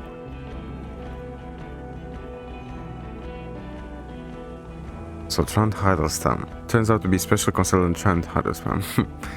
Yes, I'm Trant Hiddleston. I never said I wasn't Trant Hiddleston. So, what are you special consulting here? What indeed? I was asked to share my take on some of the more obscure theories developed in Königstein in the 30s, like partial psychotraumatic amnesia, group personality theory. He's here to see if you're insane. He's smart. Let's move on. Scooped again? No one's... Who did he say they are? You mentioned a task force. Yeah. Major Crimes Unit. Under Lieutenant Dubois and Vicomar. Ring any bells? Refresh my memory. Who else is this? Refresh your memory? It's a goddamn Major Crimes Unit. There's you, me, Jude, Trant fucking Hiddleston, and Guillaume Baby. I'm technically just a civilian advisor. Oh, fuck you. You're part of this shit show. Yeah, first, who's Guillaume Bevy? Oh, that's an interesting story, actually. Guillaume Bevy is a police reporter who joined our team. He was really good. Then he left because he lost faith in your ability to lead the unit. Other people have left too. Good, smart people. People we won't get back. Only me and this really patient patrol officer are still here. And Trant because I'm forcing him to stay. Okay, so what does this you don't have to do with me? It's a Major Crimes Unit. We cleared the desk of cases, so Precinct 41 doesn't look like the worst station in town. We are shit here now, Harry. Because of you. They're your posse, or what remains of it. Hand-picked, hand-lost. The 41st isn't...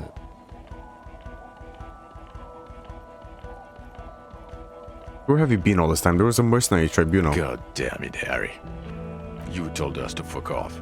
You said we're cramping your style. Your detective god. Fuck everything. All we burn. Detect or die.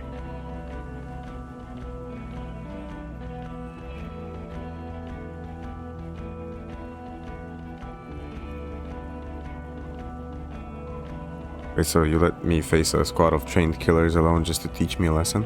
It wasn't like that. Fuck you, Harry. We didn't know there was gonna be a tribunal, did we? I said all those things? I'm not like that anymore. Sure. You're not a superstar law official. Talk on the town is your Guillaume Le Million reincarnate.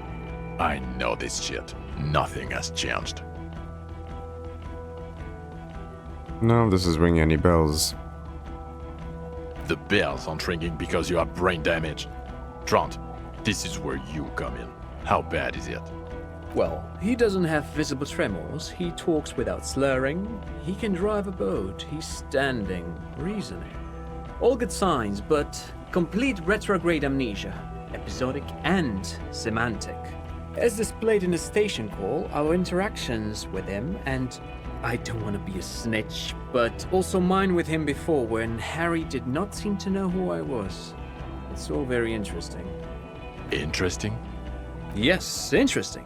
I have my theories, but I would like to hear Harry's thoughts first. Harry, what do you think happened to you? Neurologically, psychologically, and why not socioeconomically?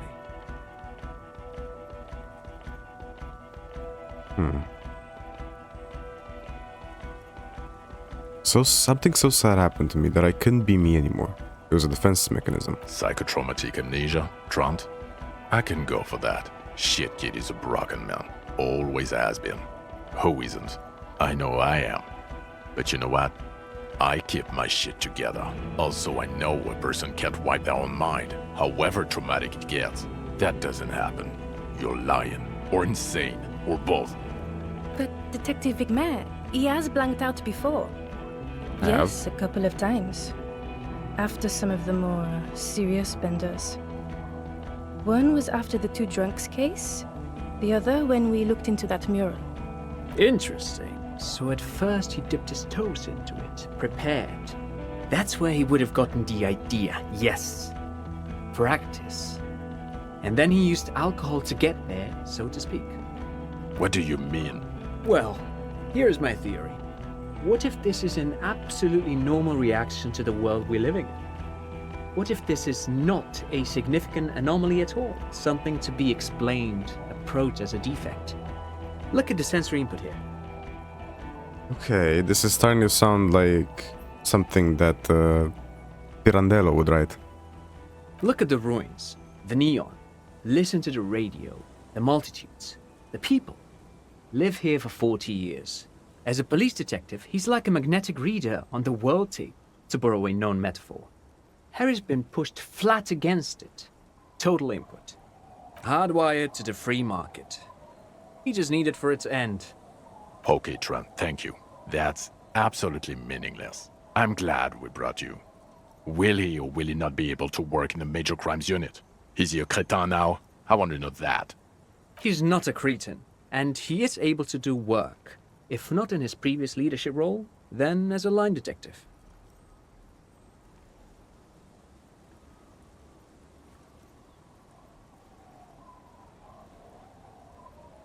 Line detective is good for now. For now? I misphrased my question. It should have been, is he able to put his clothes on and use the party? Or do we need to get him on a disability pension? What now? Now nothing. Now we're just going to stand here. Really? No. Now we discuss that. What the fuck did you do to a motor carriage? Why is it there, Harry?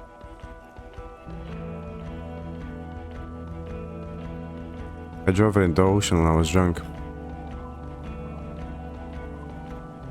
Ah, so refreshing. He just admits it. Thank you for your honesty. Thank you for destroying 45,000 real of police property that's coming out of everyone's payslip. It doesn't matter. Your badge, Harry. Show me your badge. I got my badge right here. In a rush to demonstrate your badge, your eager fingers can't sustain a grip on the smooth plastic, and the badge slips out of your hand. Try and catch it? Nope.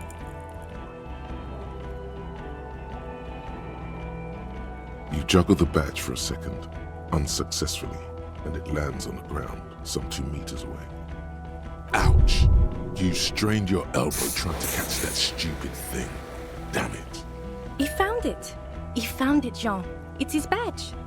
And your gun?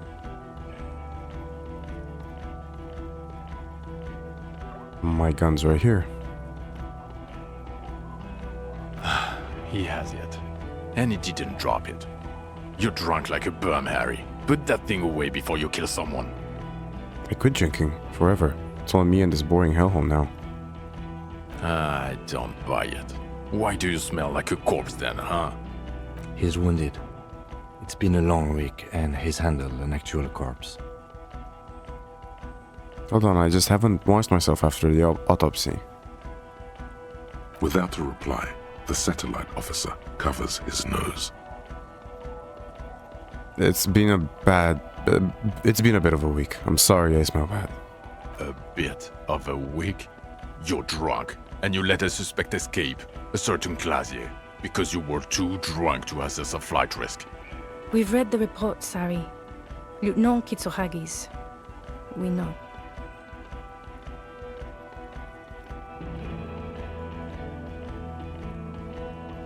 Not taking her in was the right thing to do. She gave us a visual clue that led us to the island. Oh, well, if she was nice.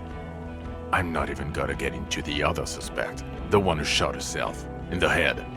Or the fact that you're Everclare's little peony now, doing I don't know what for him. That's small-time stuff. That's nothing. That's a humorous anecdote. Compared to the 8 people who were gunned down, the streets are literally red with blood, Harry. It was fucking mass murder. He did everything he could. We did everything we could. The company hired unvetted mercenaries. Lieutenant Dubois got between them and the locals. Here comes the cavalry. He did so at considerable risk to his own life. He was shot, not once, but twice. We stopped an execution, not a negotiation. The loss of life was minimal compared to what it could have been.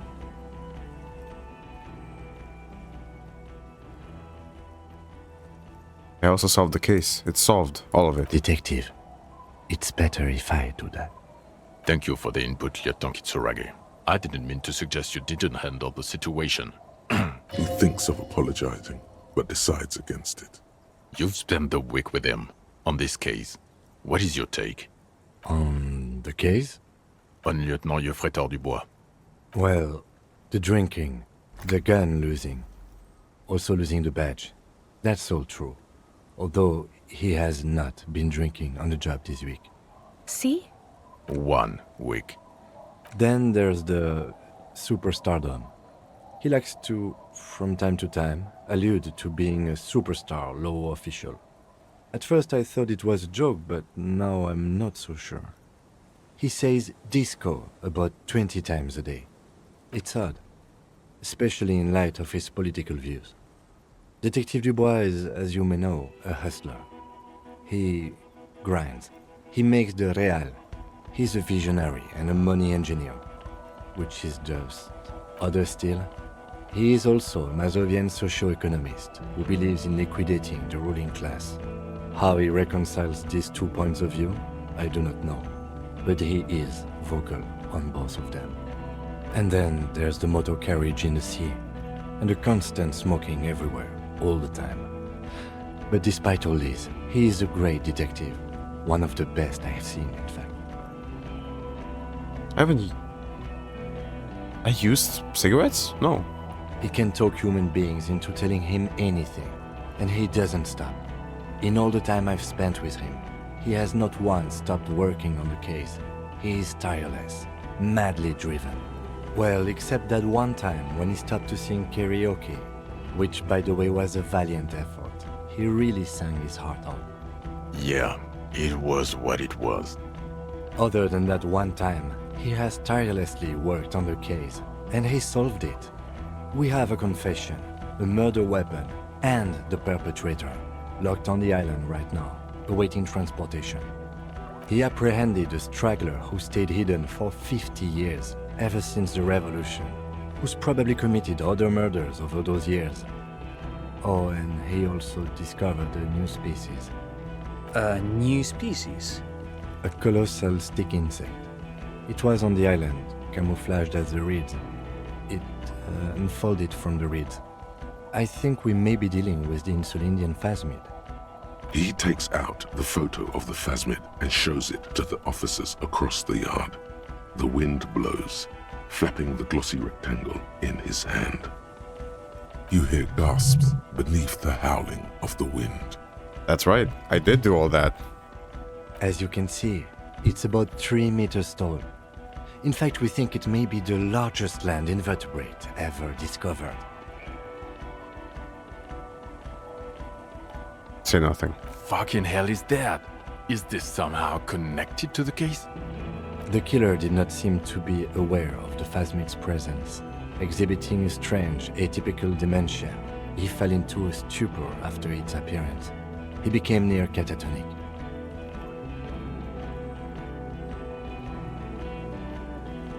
Yes, the phasmid may have contributed to his mental state in some way over the years. So it is connected. I must say, this is absolutely extraordinary. I don't even have words for it. Yes, it really does make it hard to fire the drunk. This is a very, very sad man who has just seen something that's made him forget his sadness.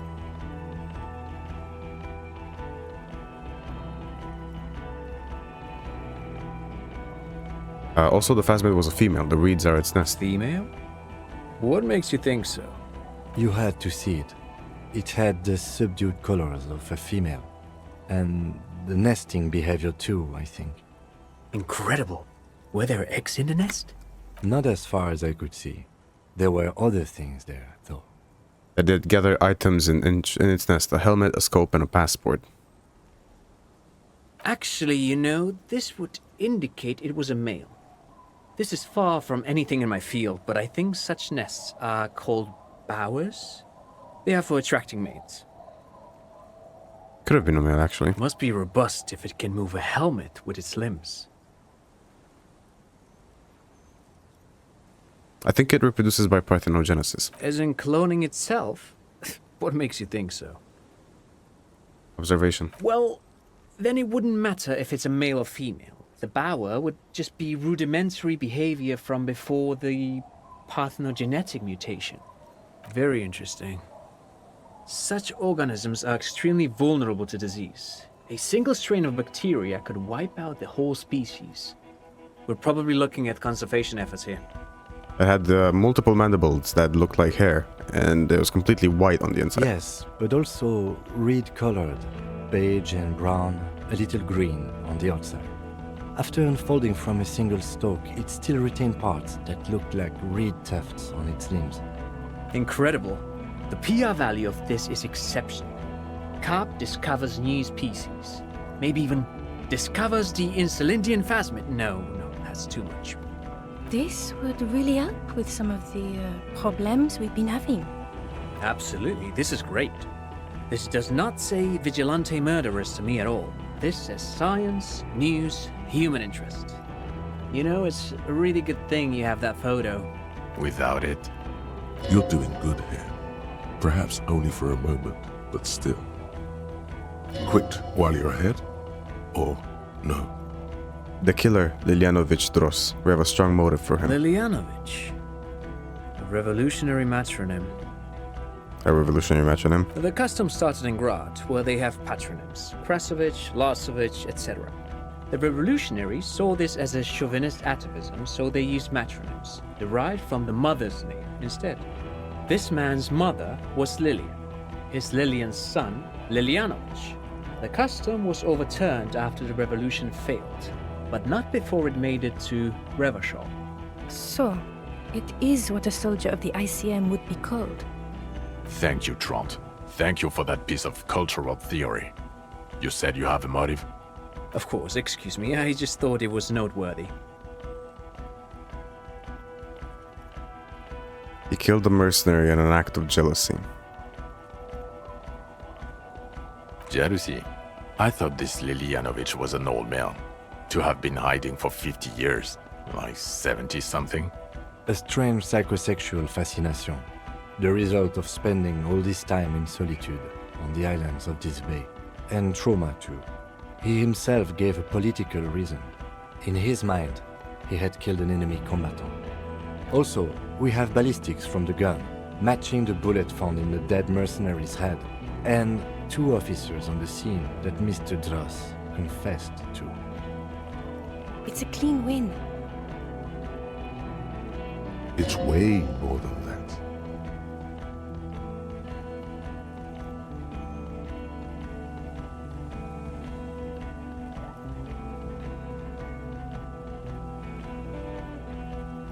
Still not completely satisfied with it. It could be just a little neater.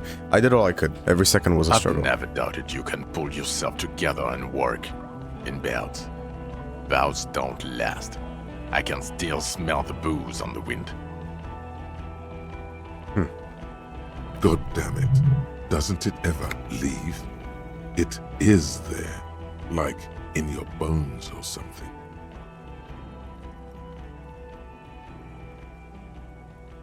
It will pass. In time. In time. The previous head of the Debardeurs Union was assassinated by our killer. This is a conversation for when we are no longer out in the open. In Martinez, where Evrard and Edgar Clare have ears everywhere. Understood, of course. But a case against Everard would be big. I would prefer not to partake in anything union-related, for political neutrality. There was also a dead man on the boardwalk. A missing person I found. Yes. Fallen through a gap in a boardwalk. Drunk. How'd you know I found him? The body was transported to Precinct 41, our morgue. I had Tilbrook and Mullins take care of funeral arrangements and family stuff. You're not the only cop in the world, Harry. This all comes back to us. Still, good work with the missing person, Detective. It's still a point for you. No denying it. I confiscated drugs from Kuno's dad. Who's Kuno? You don't want to know. You're right, Lieutenant. I don't. You snorted the drugs, I know you did. It's alright. I'm in. At this point, anything is but the drink.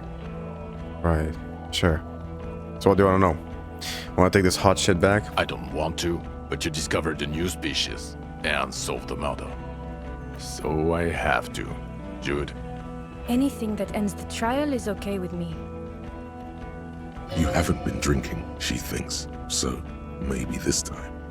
Agreed. The public relations potential of this is too valuable to let go. Okay. We have vehicles in the square, and the perpetrator needs to be taken into custody. Let's go. Now you will finally get to know who you are. Wait, I have a few questions before we go. About who I am. The man looks westward, impatiently, jingling his car keys in his pocket.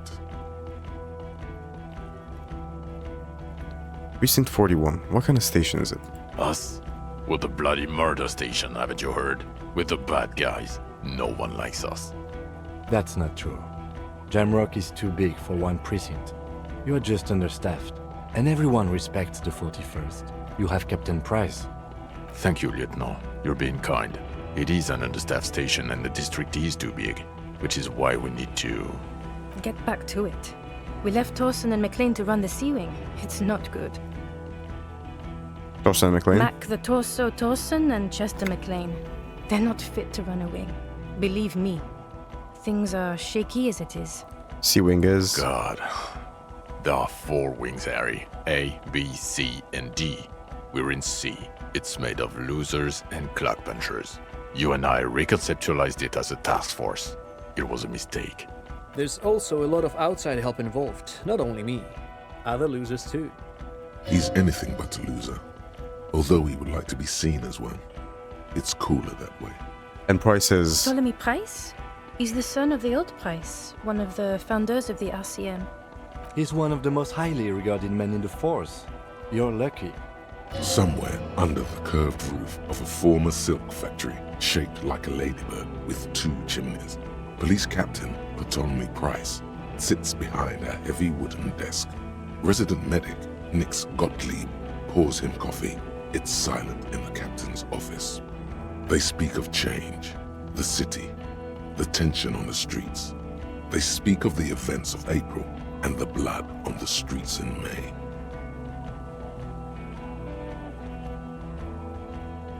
Did we recently shoot up a church by any chance? So he remembers that. Yes, there may have been a raid on some churches. It wasn't good press. Shooting up churches never is. I was out of town, to be clear. What happened? Where did we go there? Our enemies were hiding in a church, to the best of our information. That's it. I'm not talking about this anymore. Your security clearance is shit tier right now. You have to wait for it to go up. He means it. The RCM and its enemies will not be discussed on this coast. Your clearance will not go up while you're within earshot of the Union headquarters. So I work in the bloody murder station? Okay. It's not the bloody murder station. It's an old converted silk mill with green desk lamps and a coffee corner. A lot of good people work there. Hard. Every day. Jamrock is the largest ghetto in Rivershoal. Faubourg, technically, but it's divided into 11 districts. Jamrock only has us. The press will blow over. Jamrock is lucky to have you, and it's often considered to be the greatest of the districts. You're lucky to have it. Thank you again, Lieutenant.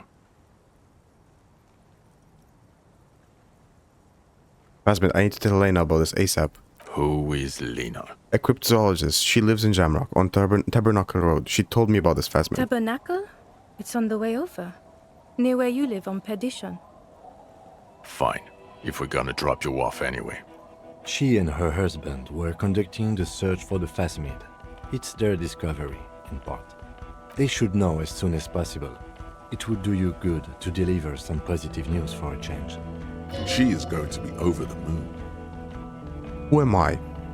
Who are you? You're a gym teacher, Harry. Huh? Well, obviously you're not a gym teacher anymore, but before. Before you were a cop, you were a gym teacher in Coron. It's getting really cold outside. Should we maybe...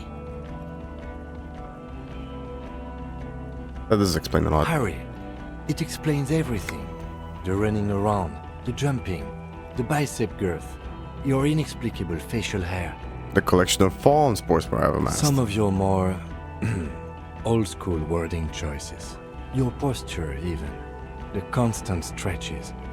Also, this guy. Just everything about this guy. You said in Quran. I was a gym teacher there. yes, you taught gym in Cool. I believe that's the term. Taught gym at a high school. You were a high school gym teacher. The smell of sweat and glue. The worn floorboards. High school. Harry, your goings-on with Kuno, Andre, Acel, the whole thing on the ice. That's why you are so juvie. His smirk suggests barely contained laughter. Why did I join the RCM The then? regular. You found some chick. She inspired you to fight the big fight. Be more than you are. All that. You, every morning, walking from Voyager Road to teach gym. She, leaving for the academy with her spring coat on. The air filled with the smell of smoke and raspberries and incredible hope. An ocean full of hope. When was this? When was I a gym In teacher? your 20s or late 20s. You've really let yourself go since then. Okay, I see now. I knew it. I knew no normal human being can run like that. He's an honest-to-God gym teacher. Why am I like this? It's not a mystery. Some chick fucked you over. Also, you were drunk. You really went with it too. Really maximized the damage. Some chick who? Dora something. Dora Ingerlund. Yeah, you mentioned her name. Not Dora Dubois. So we weren't even married. No one is married anymore. This is Revachol. When was this? God, I don't know. 6 years ago? She was way before my time. 6 years and you haven't gotten over it. What the hell is wrong with you?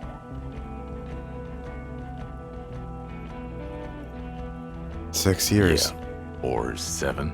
You're not doing too good there. It's an old man thing.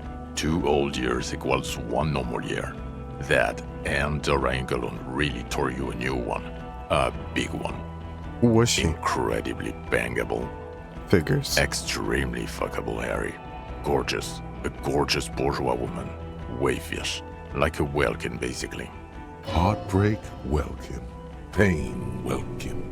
I've only seen a picture, but it's obvious you formed a real spiritual connection with how pretty she was.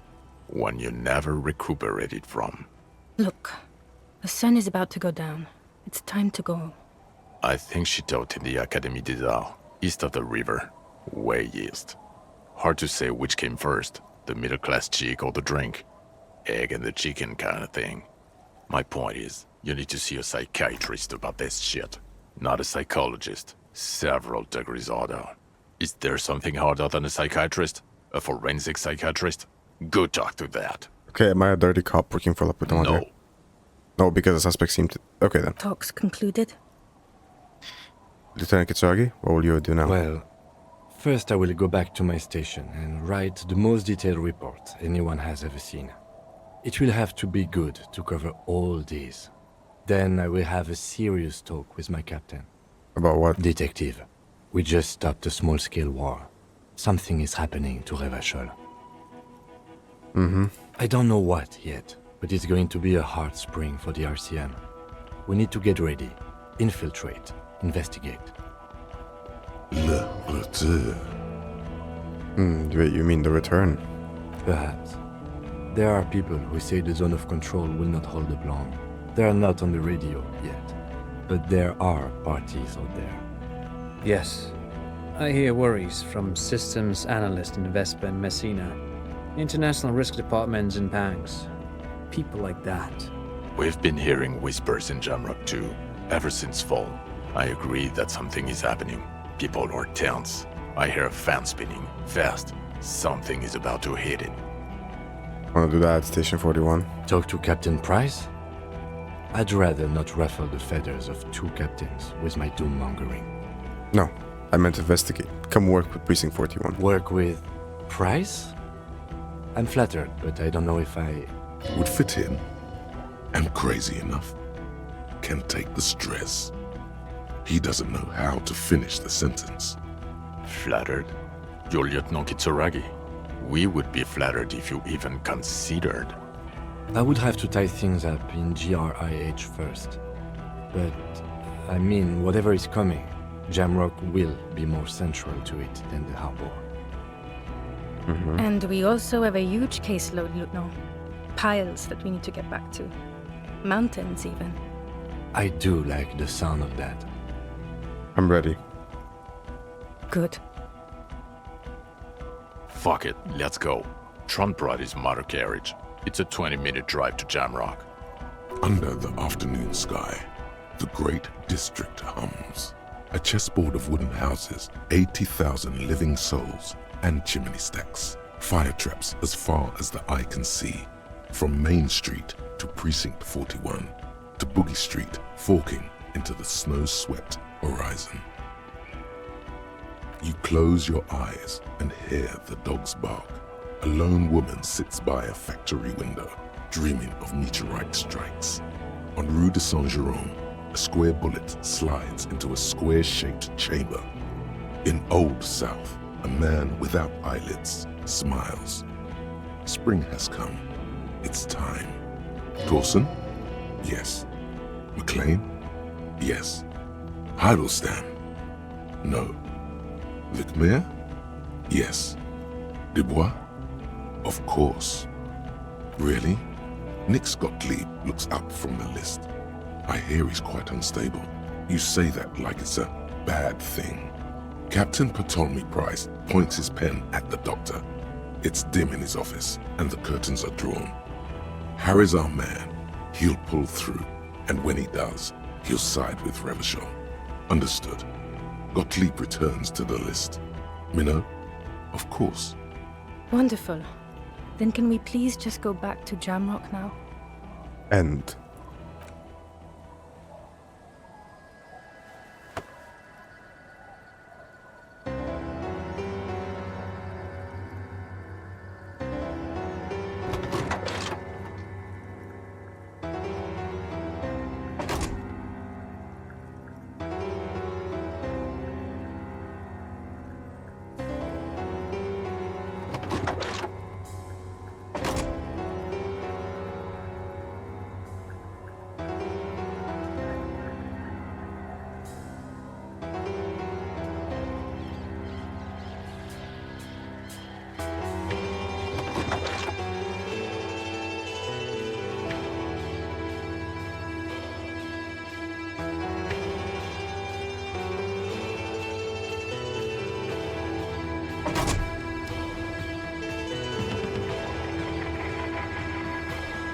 Disco Elysium. That was it. That was an incredible experience. One I will never experience again. Quite like that. That was beautiful. Truly, truly beautiful. And I mean it. I enjoyed this game. I really did. I loved it. Every little bit of it. I may not have done things perfectly, but I did them my way. I chose to be someone with Harry. And I feel complete at the end here. We lost some lives, but we stopped something bigger. What's important is we did our job, and we did so without drinking. We brought forward a better Harry, and I'm so glad. Now, I know, this has been an incredibly long episode, and if by any chance you're still here after these long hours, I thank you, personally. I really, really, really respect this game, and its vision on everything.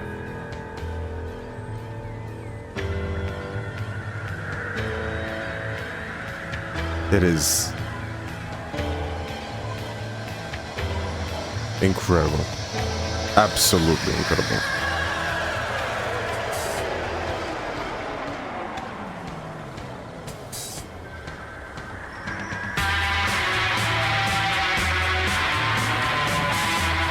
I can say so much and yet so little at the same time about this game.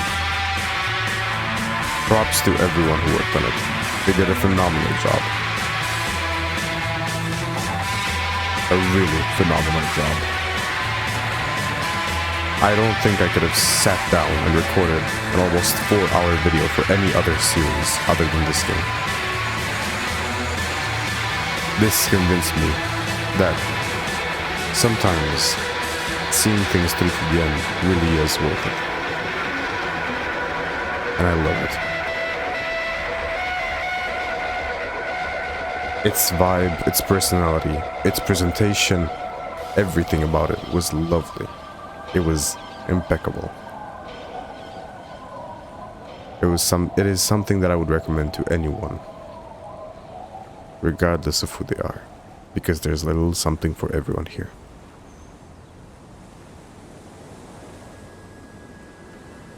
And once again, absolutely incredible.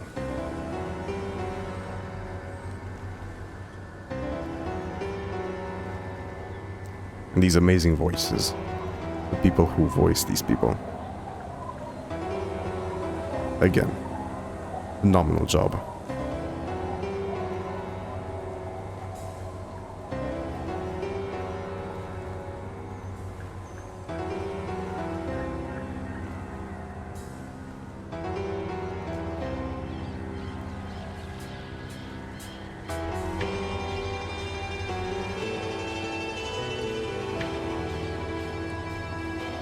I wish I could experience this game again, in a way, now.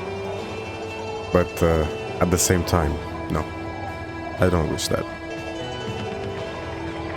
I'm satisfied with what I experienced. There are other games that are going to be on my big list of games to experience, and they deserve a fair shot as well, just like this did. This game was mostly gotten on a whim of having heard, oh, it's a good game, you should try it, it's a really good game. You hear that about a lot of games. And this one didn't stick out as being particularly crazy good looking or anything like that. It seemed like a point and click adventure. And in a way that's what it was.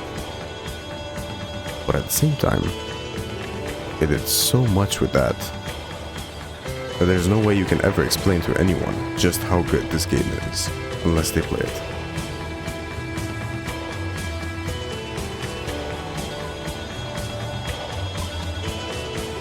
It took me a long time to finish this game.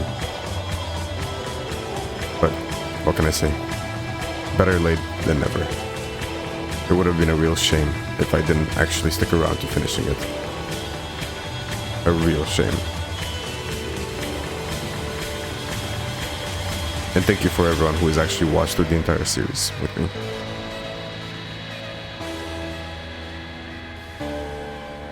I hope it was a pleasurable experience for you too.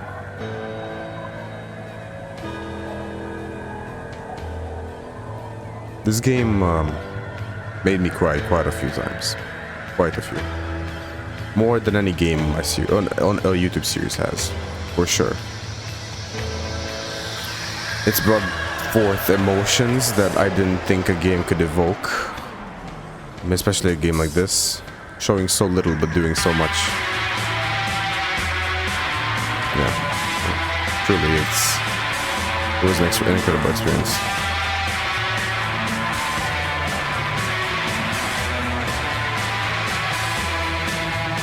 And I'm glad I chose the Harry that I chose at the beginning of the game. This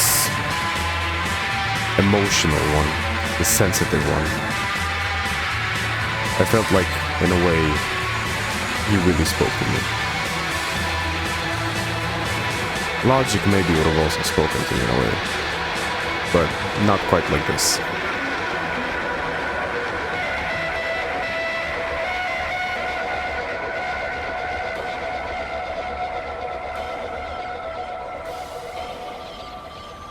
Absolutely incredible. wonder what inspired the people who made this game to make it. There must have been truly something behind those minds to be able to do all of this. Incredible amounts of inspiration.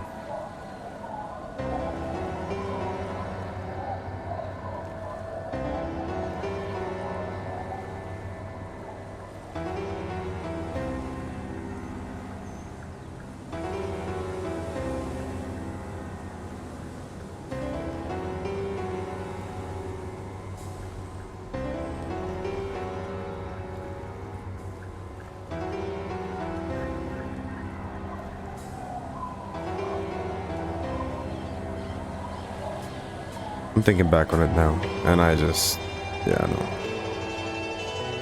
Beautiful. And all the things I experienced here.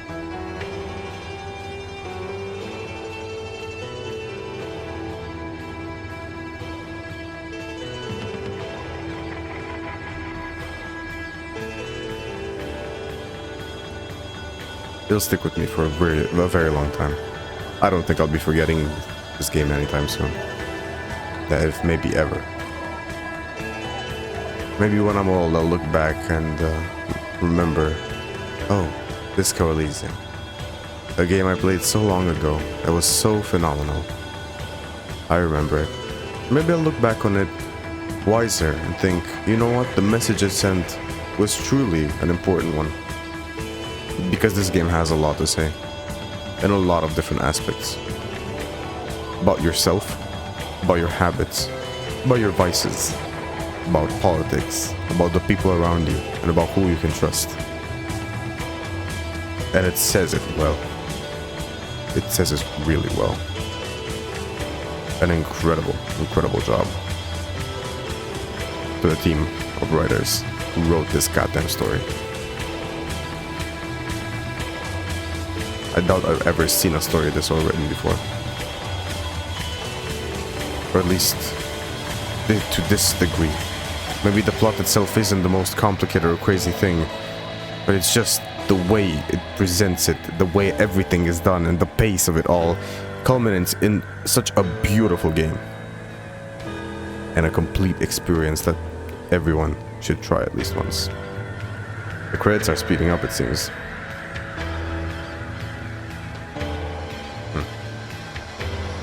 I think we're nearing the end. And I'm content with that. Maybe one day I'll play this game again, in my own time. Maybe I'll make my girlfriend play it one day. I think she would enjoy it a lot. I really do.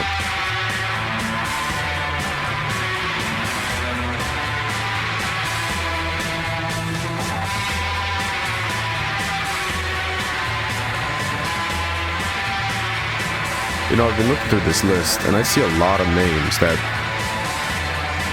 ring a bell for me. And I'm surprised by their presence. But either way, this has been Disco Elysium, made by Zalm. Mankind, be vigilant. We loved you. And with that, I'm gonna leave it here. So if you enjoyed it, leave it a like. Have an awesome day. And I'll see you next time.